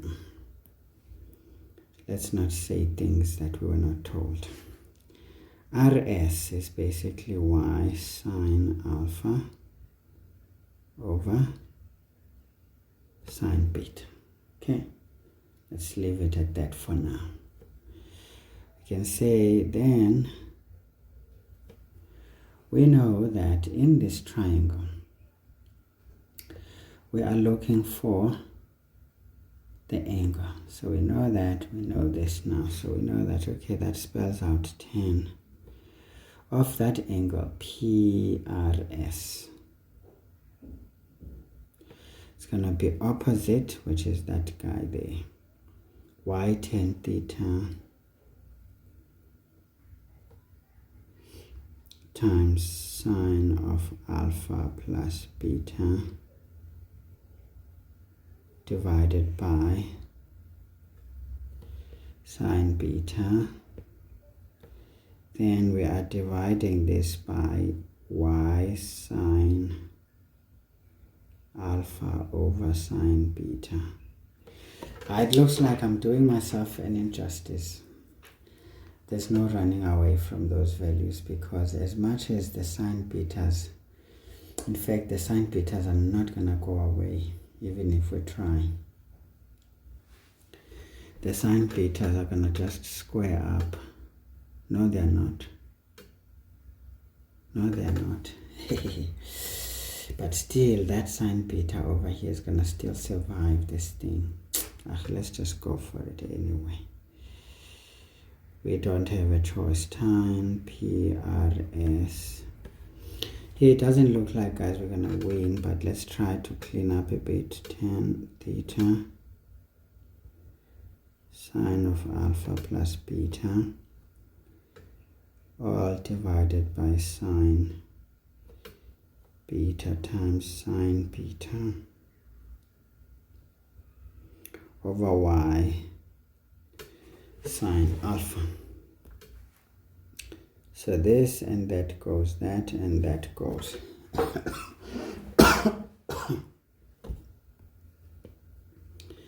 So we have 10 PRS is basically simplifying to 10 theta times sine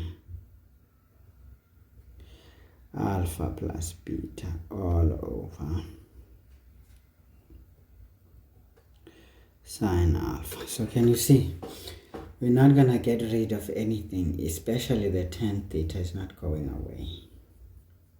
You see? It's not going away. So whatever we do, we are stuck with those values that we got. And if those values hold, then it means the whole of that 7.3 carries on. Okay? So basically, guys, this is going to be PRS is going to be arc10.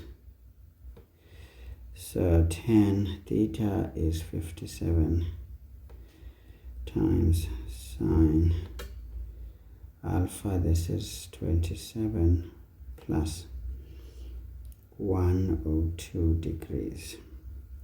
But don't always assume before you checked, okay? Be very meticulous, guys. It's easy to not get it right.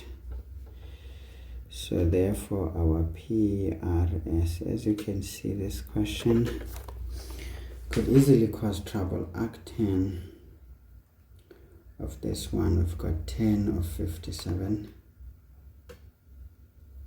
right, times sine of 27 plus 102 divided by sine of 27. Okay, so this gives us a 69.22 degrees to 2 decimal places. Okay, it's a fairly acute angle, so I can take that. You see, guys, I'm worried now. You see, doing these things is worrisome. You know why I'm worried? My students are coming up at 7. And I don't think I can do Euclidean in just 1 hour, but let me try to race through it. So, of course, guys, I guess this is key, whatever this is. Yikes. Yeah. Substitutions, and maybe here and the final answer. This is just boring after all. At the end of the day, we have the 4 marks, and we take these 10 marks with a grain of salt, right? It's a bit not tasty anymore because we're just made to run around in circles here. Okay, let's move, guys. Time is against me now. Let me see if I cannot sprint so that my students find me ready for them. Okay, so question 8 says, in the diagram, O is the contour, okay, of the circle, right? So if that's the center, the circle passes through points. That's proving the theorem. I'm not gonna do it. You guys can do that. I'm interested in 8.2. Okay, so it says PR is a tangent to the circle, so automatically we look for any cyclic triangle. Do you know what the cyclic triangle means? 10 chord theorem holds, right? So this angle is going to be equal to that angle. Okay, 10 chord theorem. Right. Now, is there anything else? Yeah, there's more. We know that this friend here is equal to that friend. 10 chord theorem. Right. Now let's have a look here. What are we told? QWZ is a straight line. Okay, that one. And as we can see, these points are concyclic. They are at the circumference of a circle. So this makes a cyclic quadrilateral, meaning S1 plus that 57 should give us 108. Exterior angle of a cyclic quad. Okay. Q, S, V, and W are points on the circumference of the circle, just what we said. That one is 108, that one is 57, that one is 67, and we need to work. Right, 8.2.1, we need to find V.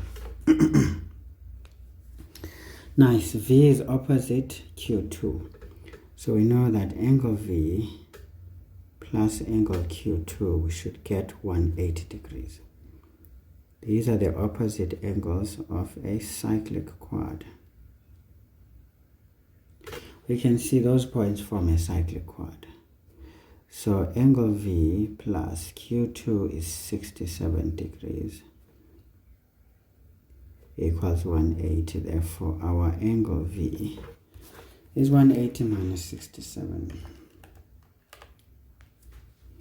So this is 113 degrees. Okay. Easy. So show the steps, guys. Don't rush. 8.2.2. Determine the size of angle S1. Where is U? Where is U? This one. So we know that, we understand that angle S1 plus angle WSQ should be equal to angle VWZ.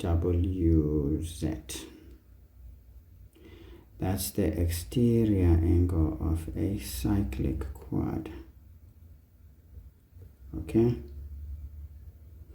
Right.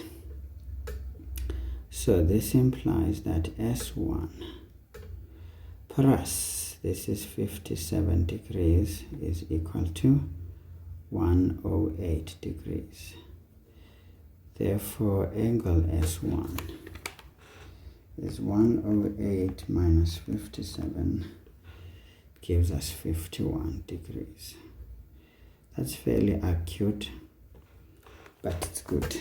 Okay, so guys, I forgot statement and reason, final answer. Statement and reason, final answer. Right. So this is 8.2.3.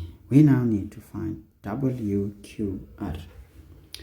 WQR sesigqibile. So we know that WQR is equal to angle WSQ. This is the 10 chord theorem. So this implies, in fact, we can make a conclusion.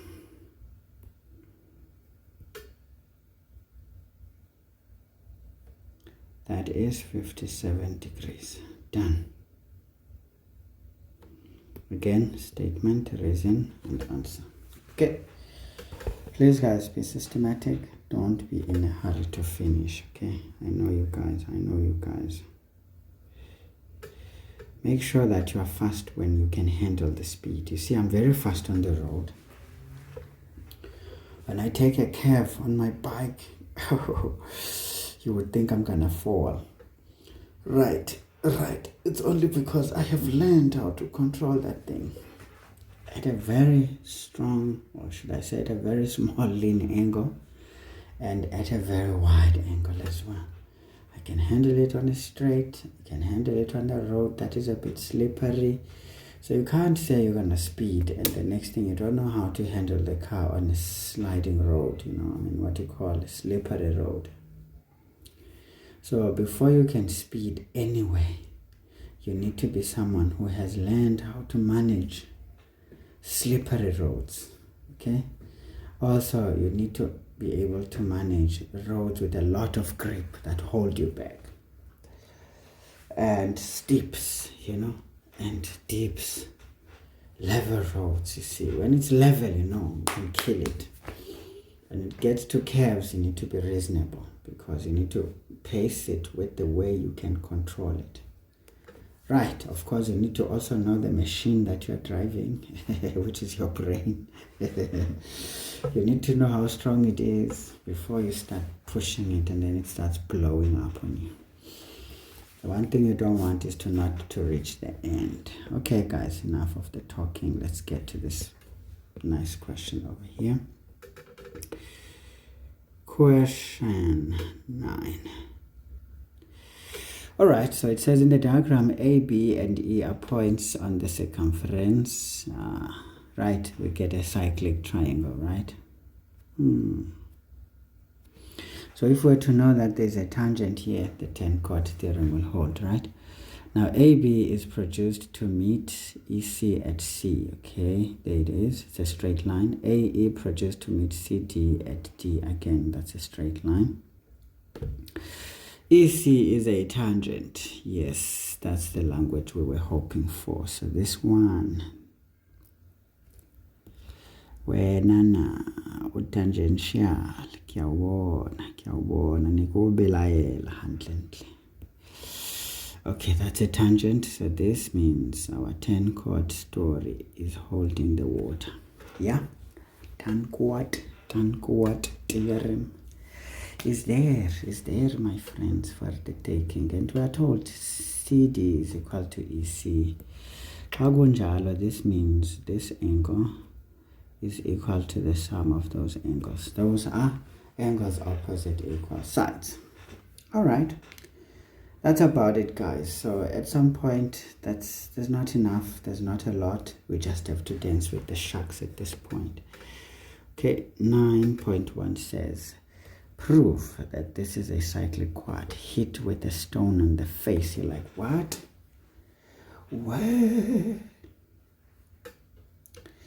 What? Dang. I'd be damned. Okay, guys, what the hell? What the hell? Well, we've got options. We can prove angles in the same segment are equal. If we can prove that this is equal to that, that's good. Or this is equal to that, 3 is good. But now how are we going to do it? Doesn't look so easy now.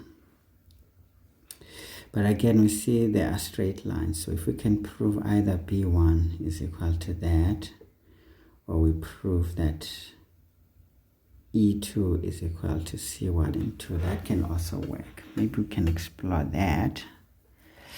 How about we do that? Yes, I think we can, because look, E3 and 4 is equal to this angle, right? This angle is equal to that.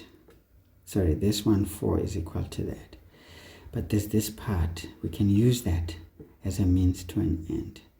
Basically, it means we can look at that triangle and describe the exterior. The exterior is going to involve that and that to give us this one. But that one and that one are equal, so they will take each other out, meaning B1 is going to be E4. But E4 is equal to that, so exterior is proved. What a strange one. Okay, let's start. We know that essentially, technically, we know and understand that essentially angle, we know that angle A plus angle B1 should be equal to angle E3 plus angle E4, right? So that's the exterior angle of triangle. We need to state which one. It's triangle ABE, isn't it? Yes, it is true. we've got a but. We know that angle A is equal to angle E3, right? That's the 10 chord theorem, right? So this implies that A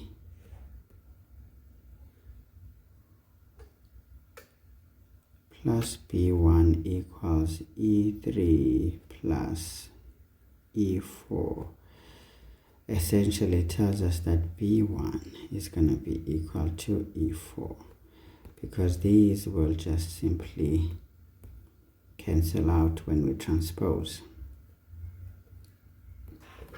So if those two are equal and the other two are equal, therefore the remaining two must be equal. That's just logical. So elimination method. We can say, however,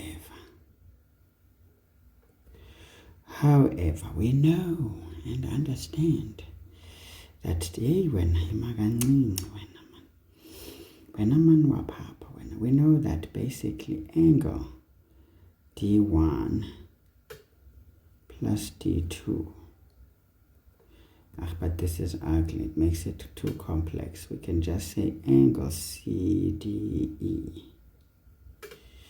is equal to angle E4. Right? These are angles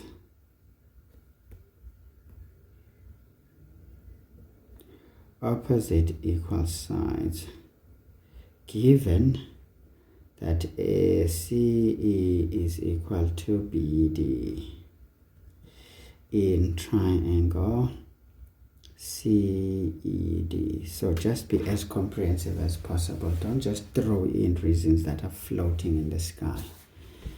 That doesn't display understanding. Just display opportunism. Okay, don't be an opportunist. We're teaching you to be a science person here, so you cannot be haphazard. Okay.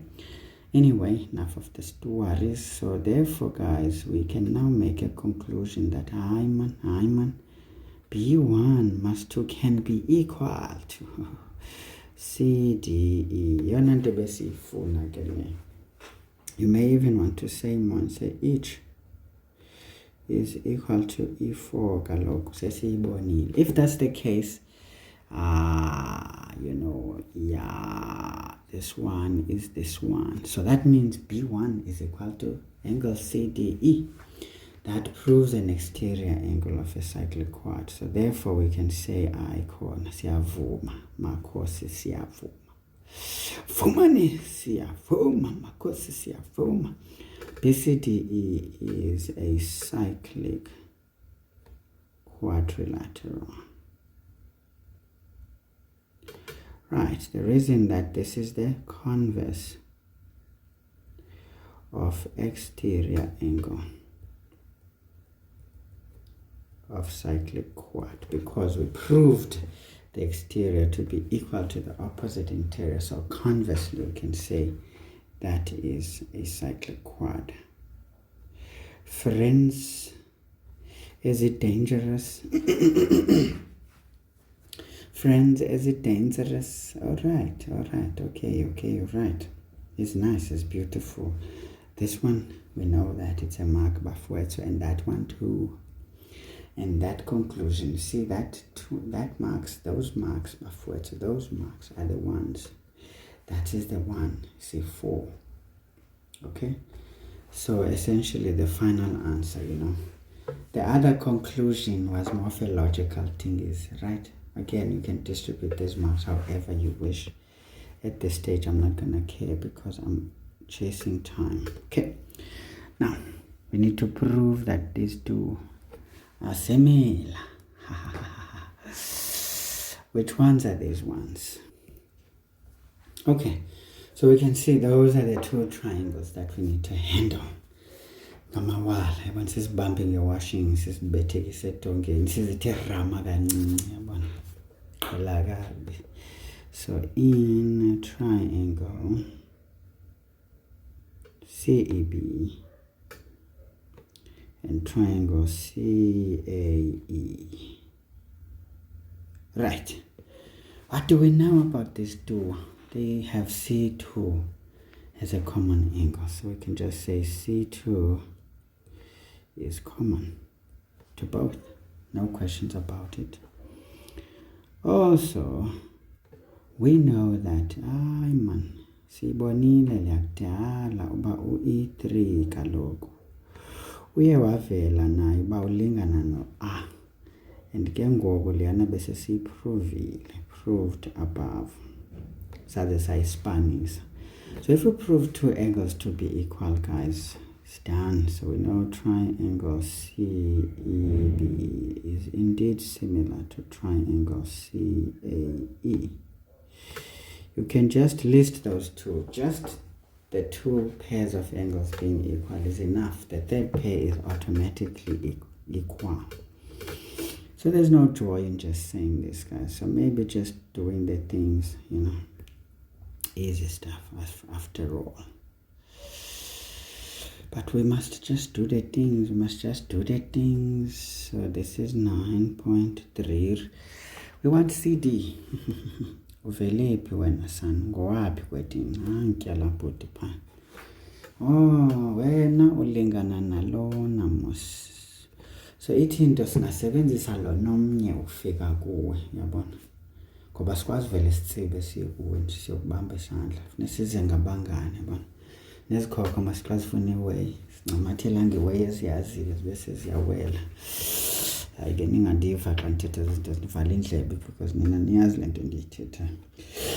Okay guys, so again we can see that this one is linked to a CE mos. Yeah. Then u-EB uphi nankuya. U-AC uphi nankuya. U-AE uphi nankuya. So can you see it's these triangles that we are dealing with? So siyabangena. Siqale ke ngoku sithi okay sifuna u-CE phaya. Abe ngokuqala. CE on this triangle. Now guys, you need to learn how to do this. CE is the side on the small triangle. It's opposite this big angle. Now that angle is going to be equal to that big angle on the big triangle, and the side opposite it is going to be AC. So that's how you just do this. Don't be pfeffering around here. Next one, we can see that strategically sibuya na EB uphaya nanki. Bese simfaka khona na sithi ngena wena siqobile. Then C2 EB is opposite to C2. C2 is common, so the side opposite that is AE. Now we can say this implies that CE, just cross multiply that, it's going to be EB times AC over AE. Of course, I forgot here, we can just say similar triangles in 9.2. Or you can say proportional sides of similar triangles in 9.2. Or you can just say triangle CEB is similar to triangle CAE. Easy stuff. We can say, therefore, we know that OCD is equal to the same thing. Ngoba ziyafana kalo. Ngomabizo afane abaya. Not amabizo afane, but zizithetha ntonye. Synonyms. It is zizithetha ntonye, but we need to justify. We know that it is given that CD is equal to CE. Hoi guidance and move along nicely. Great stuff. So folks, I think the reason is key, and stating this with the reason is also key. The gymnastics is mandatory. It's mandatory. Right. 9.4 says CD, we need to prove that CD is a tangent. So this dude is a tangent of a circle ABD. Okay. Wow. So obviously this is suggesting that we just need to prove that this angle is equal to that angle, right? This angle must be equal to that, because this will satisfy the 10-chord theorem, making this a cyclic triangle. Okay, easy. Because we've proven that this is a cyclic chord, this angle D2 is equal to E3. E3 is equal to that, therefore these two are equal. Done and dusted. So we can say, well, angle A is equal to angle E3. We can say proved above. Right? Right. We can say also, we know that angle E3 is equal to angle D2. What is this? These are angles in the same segment. Okay, right. With B, C, D, E as a cyclic quad. All right, try to be comprehensive, guys. We need to know that you know, okay? Therefore, angle A is equal to angle D2. If this is the case, we can say, therefore, indeed, CD is a tangent to circle ABD. The reason is that's the converse of 10-chord theorem. So be aware of these converses, they're quite popular. So it provides a very good reasoning there. Alright guys, so this is nice and easy. Just easy 3 marks. I think the most important statement is this one, and the final statement with the reason. But we can then say, okay, thank you, siyabona, sivile, siyakufumana. Okay, so last one here, 9.5. Hey guys, hey, kasha lam lidliwe yinja.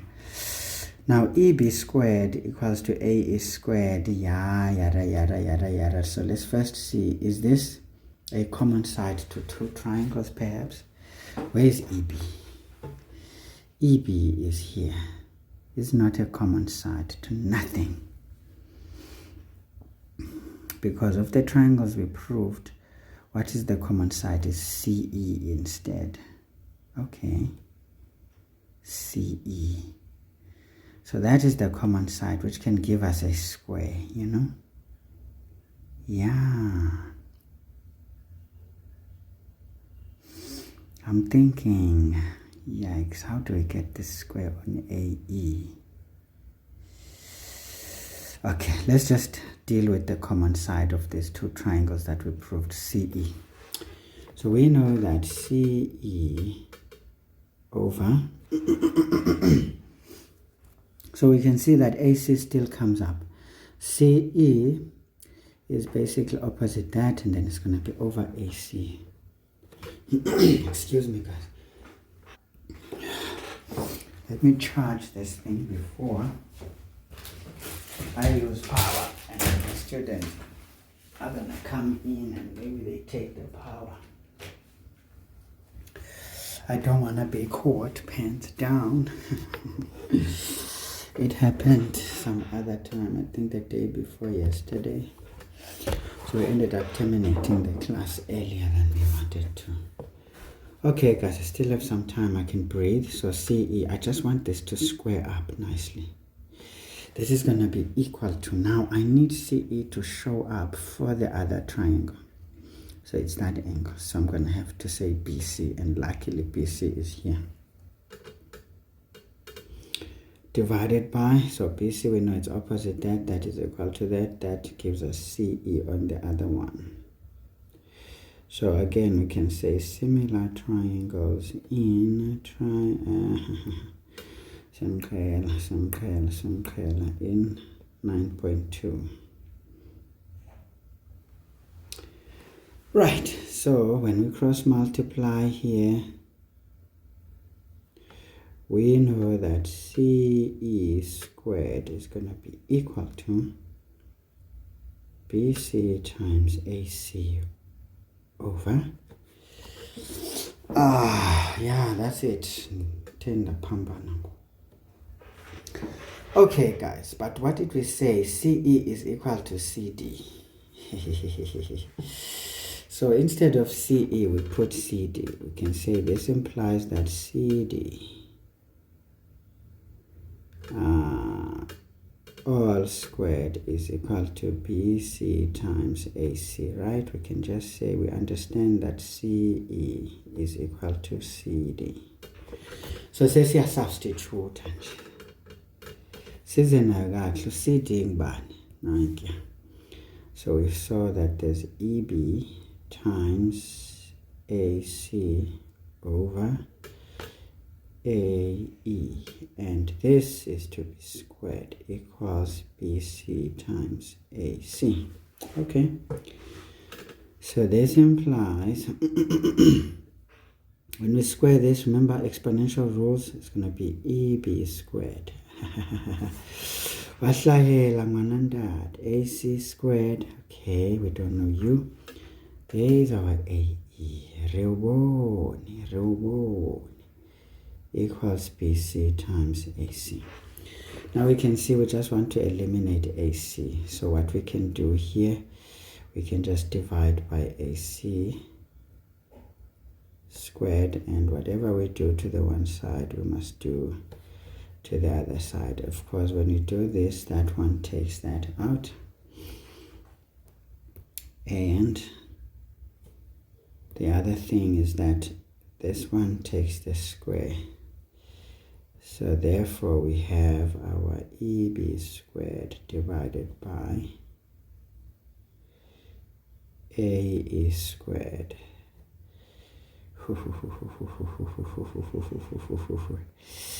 Yeah, Zwandade,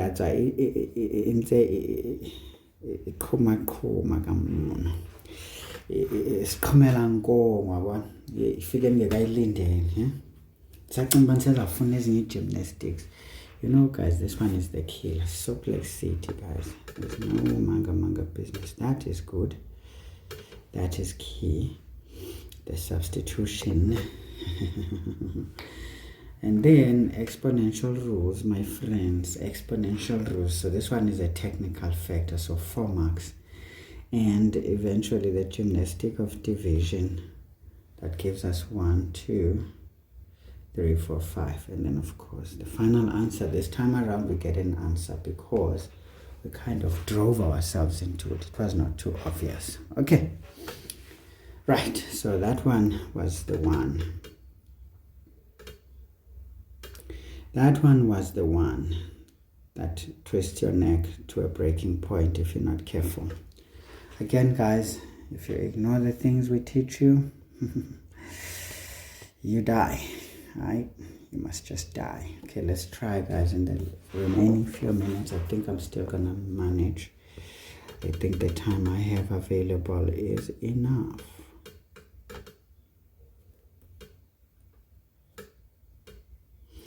Alright, so question 10 reads, in the diagram below, PQRS is a rectangle. What do we know about a rectangle? 90 degrees, 90 degrees, 90 degrees, 90 degrees, equal,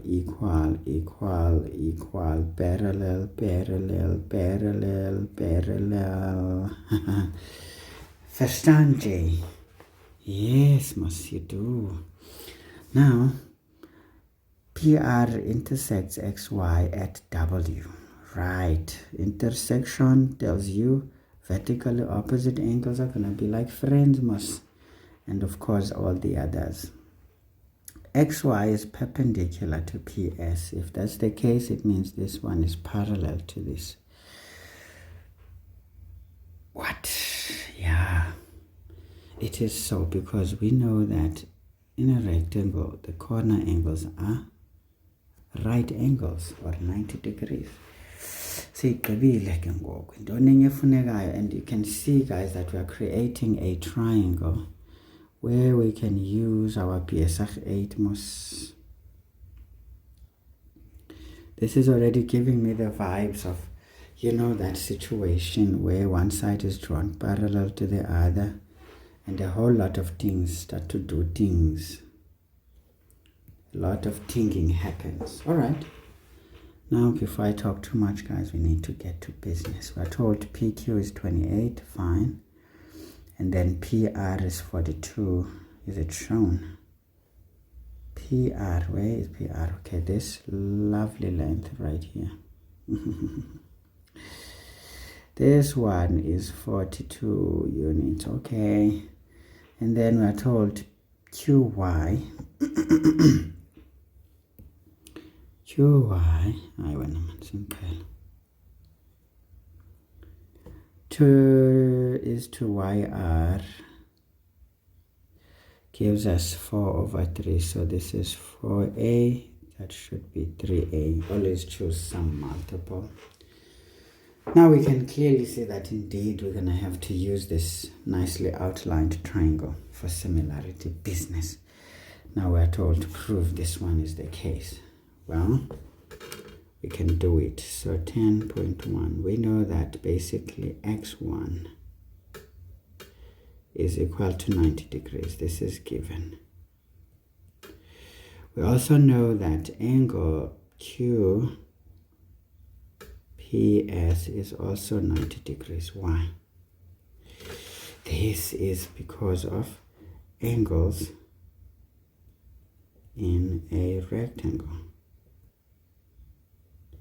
Or the angles, I mean, what you call the vertex of a rectangle. Maybe the vertex of a rectangle is 90 degrees. You know. Maybe let's say that, because to say angles, vertex in a rectangle is always 90 degrees. So know the mathematical terminologies. I gave you the study guide. What is that study guide called? Mind the gap. One of the videos for preparation, I put it there. I know you ignore these things and you think it's a joke. You get caught, guys. Hey.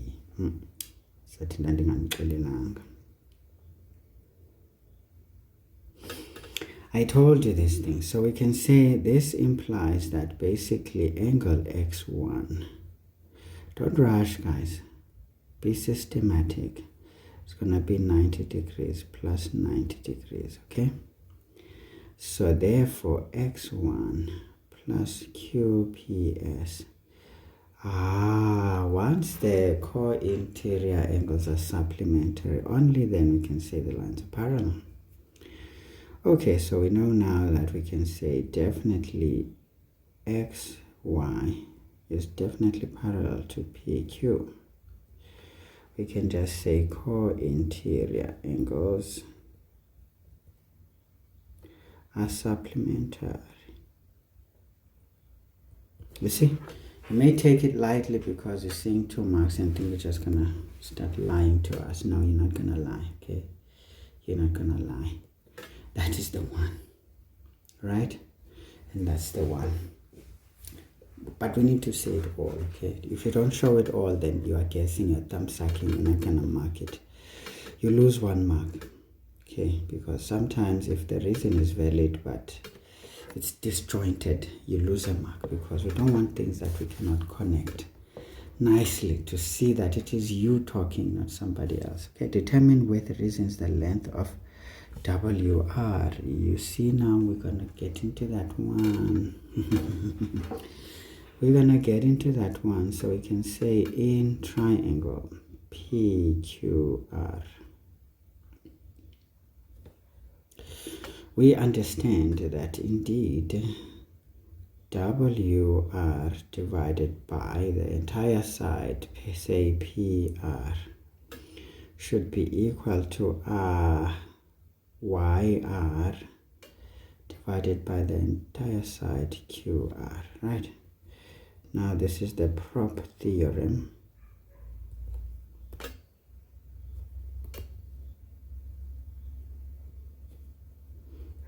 We need to state the parallel sides, X, Y, because it only works in a triangle when this one side parallel to the other. If not, it's not the case, okay?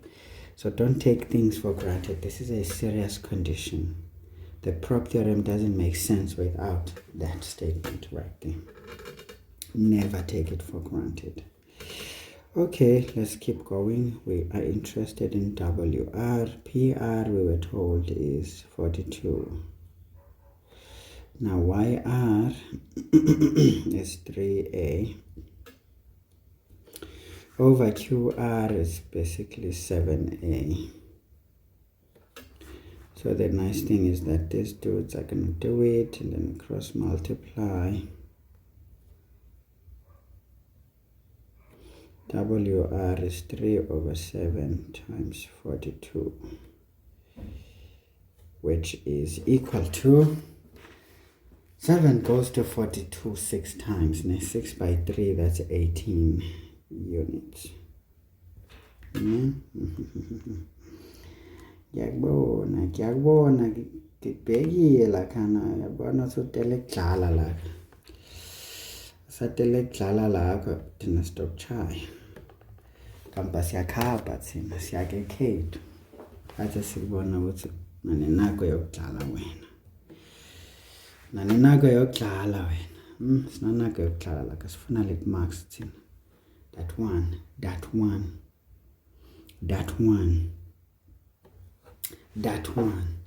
But now where's the other mark? Yeah, sometimes you can think about this, but sometimes you can just say statement and the reason is quite strong enough. Let's finish this thing, guys, before I lose the time I have available. So we need the length of XW, this one. So sifumana kanjani XW, lula lento. Key to this is WY. Let us tell you WY, which we can using our blue triangle. Using similar triangles, now the small one over the big one, we can find that value. From that value, we then subtract, because this is still the breadth of a rectangle. From that guy is over, is done, is dusted, okay? So let's finish it now. 10.3. We can say, we know that, hey, wena man, siyamazi WY, yena singamthini, sithi WY over. Sibese sivele sithathe noba leli icala nje silaziyo, sithi over YR. Now this is like looking at this triangle over the big one. Similar triangles. This one works nicely when thinking of similar triangles, because that's exactly the idea right here. So this should be equal to, what is the side equivalent? That corresponds with that is going to be QR on the other one, divided by what is the side that is going to correspond with WY. It's going to be PQ. Same reason. Prop theorem with XY parallel to PQ. It still works, because remember, when we prove similarity, we actually use proportionality theorem. So it's one and the same thing. It is legal, WY over YR. YR is 3A equals QR. That's like 4. Hey. Utlompulaish. Sky Rabian. It's near Rechi Daiwan. It's near Rechi Daiwan. No, that's not a good plan. Not a good plan. Not a good plan. Utlompulaish. Let's choose this one that we just found. WR. Yes. Still gonna be the same thing there. That's gonna be PQ divided by, now that side PR. Yes, now you are talking the language. Still same reason. Now WR says 18 equals PQ besimqalelwe ngu-28 divided by PR siyamazi naye. siyasamxelela bang 42 phaya phezulu. Yabona ke ngusothetha ilanguage, uthetha isingesi ke ngumntwana wesikolo. Yabona ke ngumntwana wesikolo sothetha isingesi ke ngoku. Hayi indaba yokudlala, uthetha lento kuthiwa yi-English, right? So sithi 28 divided by 42 is 2 over 3, and then we times by 18, that thing, it gives us 12. Yeah, 12 units. Now that simfumene ke ngokulwana, so sesithi then siyayazi into yoba okokuqala u-xy wenziwa ku-xw plus u-wy. Yayibona ke ngokulanto, that's very obvious.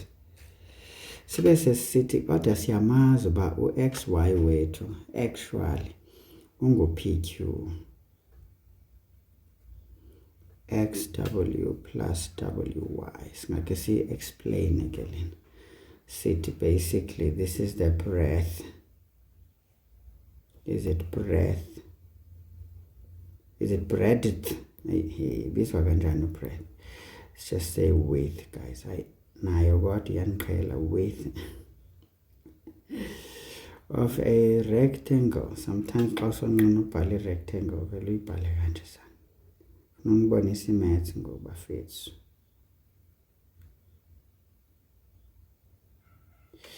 In symbolic form, yabona, ingabe ngamagwala.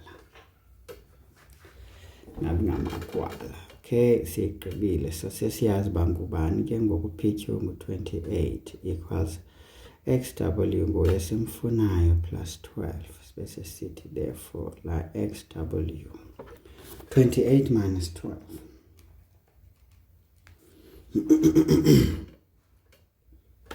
16. Yabona 6 soniphaphela.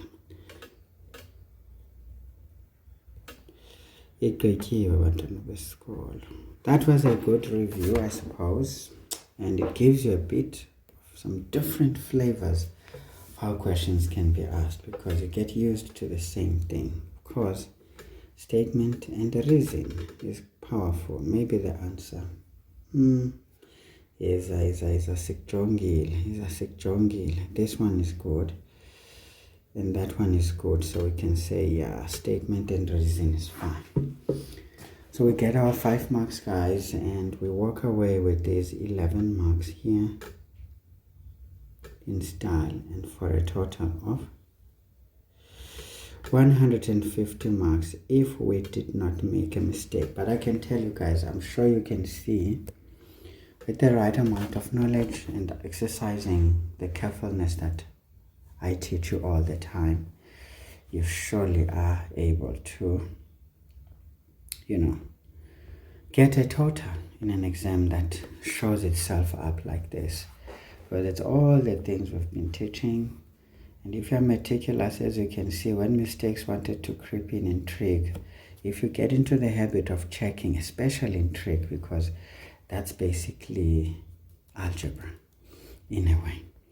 So you check everything there, you will never go wrong. With analytical, you have to ask yourself, does it make sense? Statistics, again, you ask yourself, does it make sense?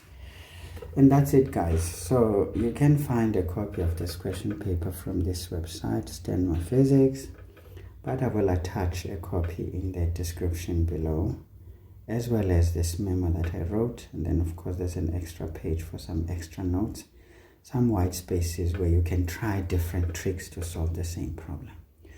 Hope you guys enjoyed the video. I will see you some other time. Goodbye.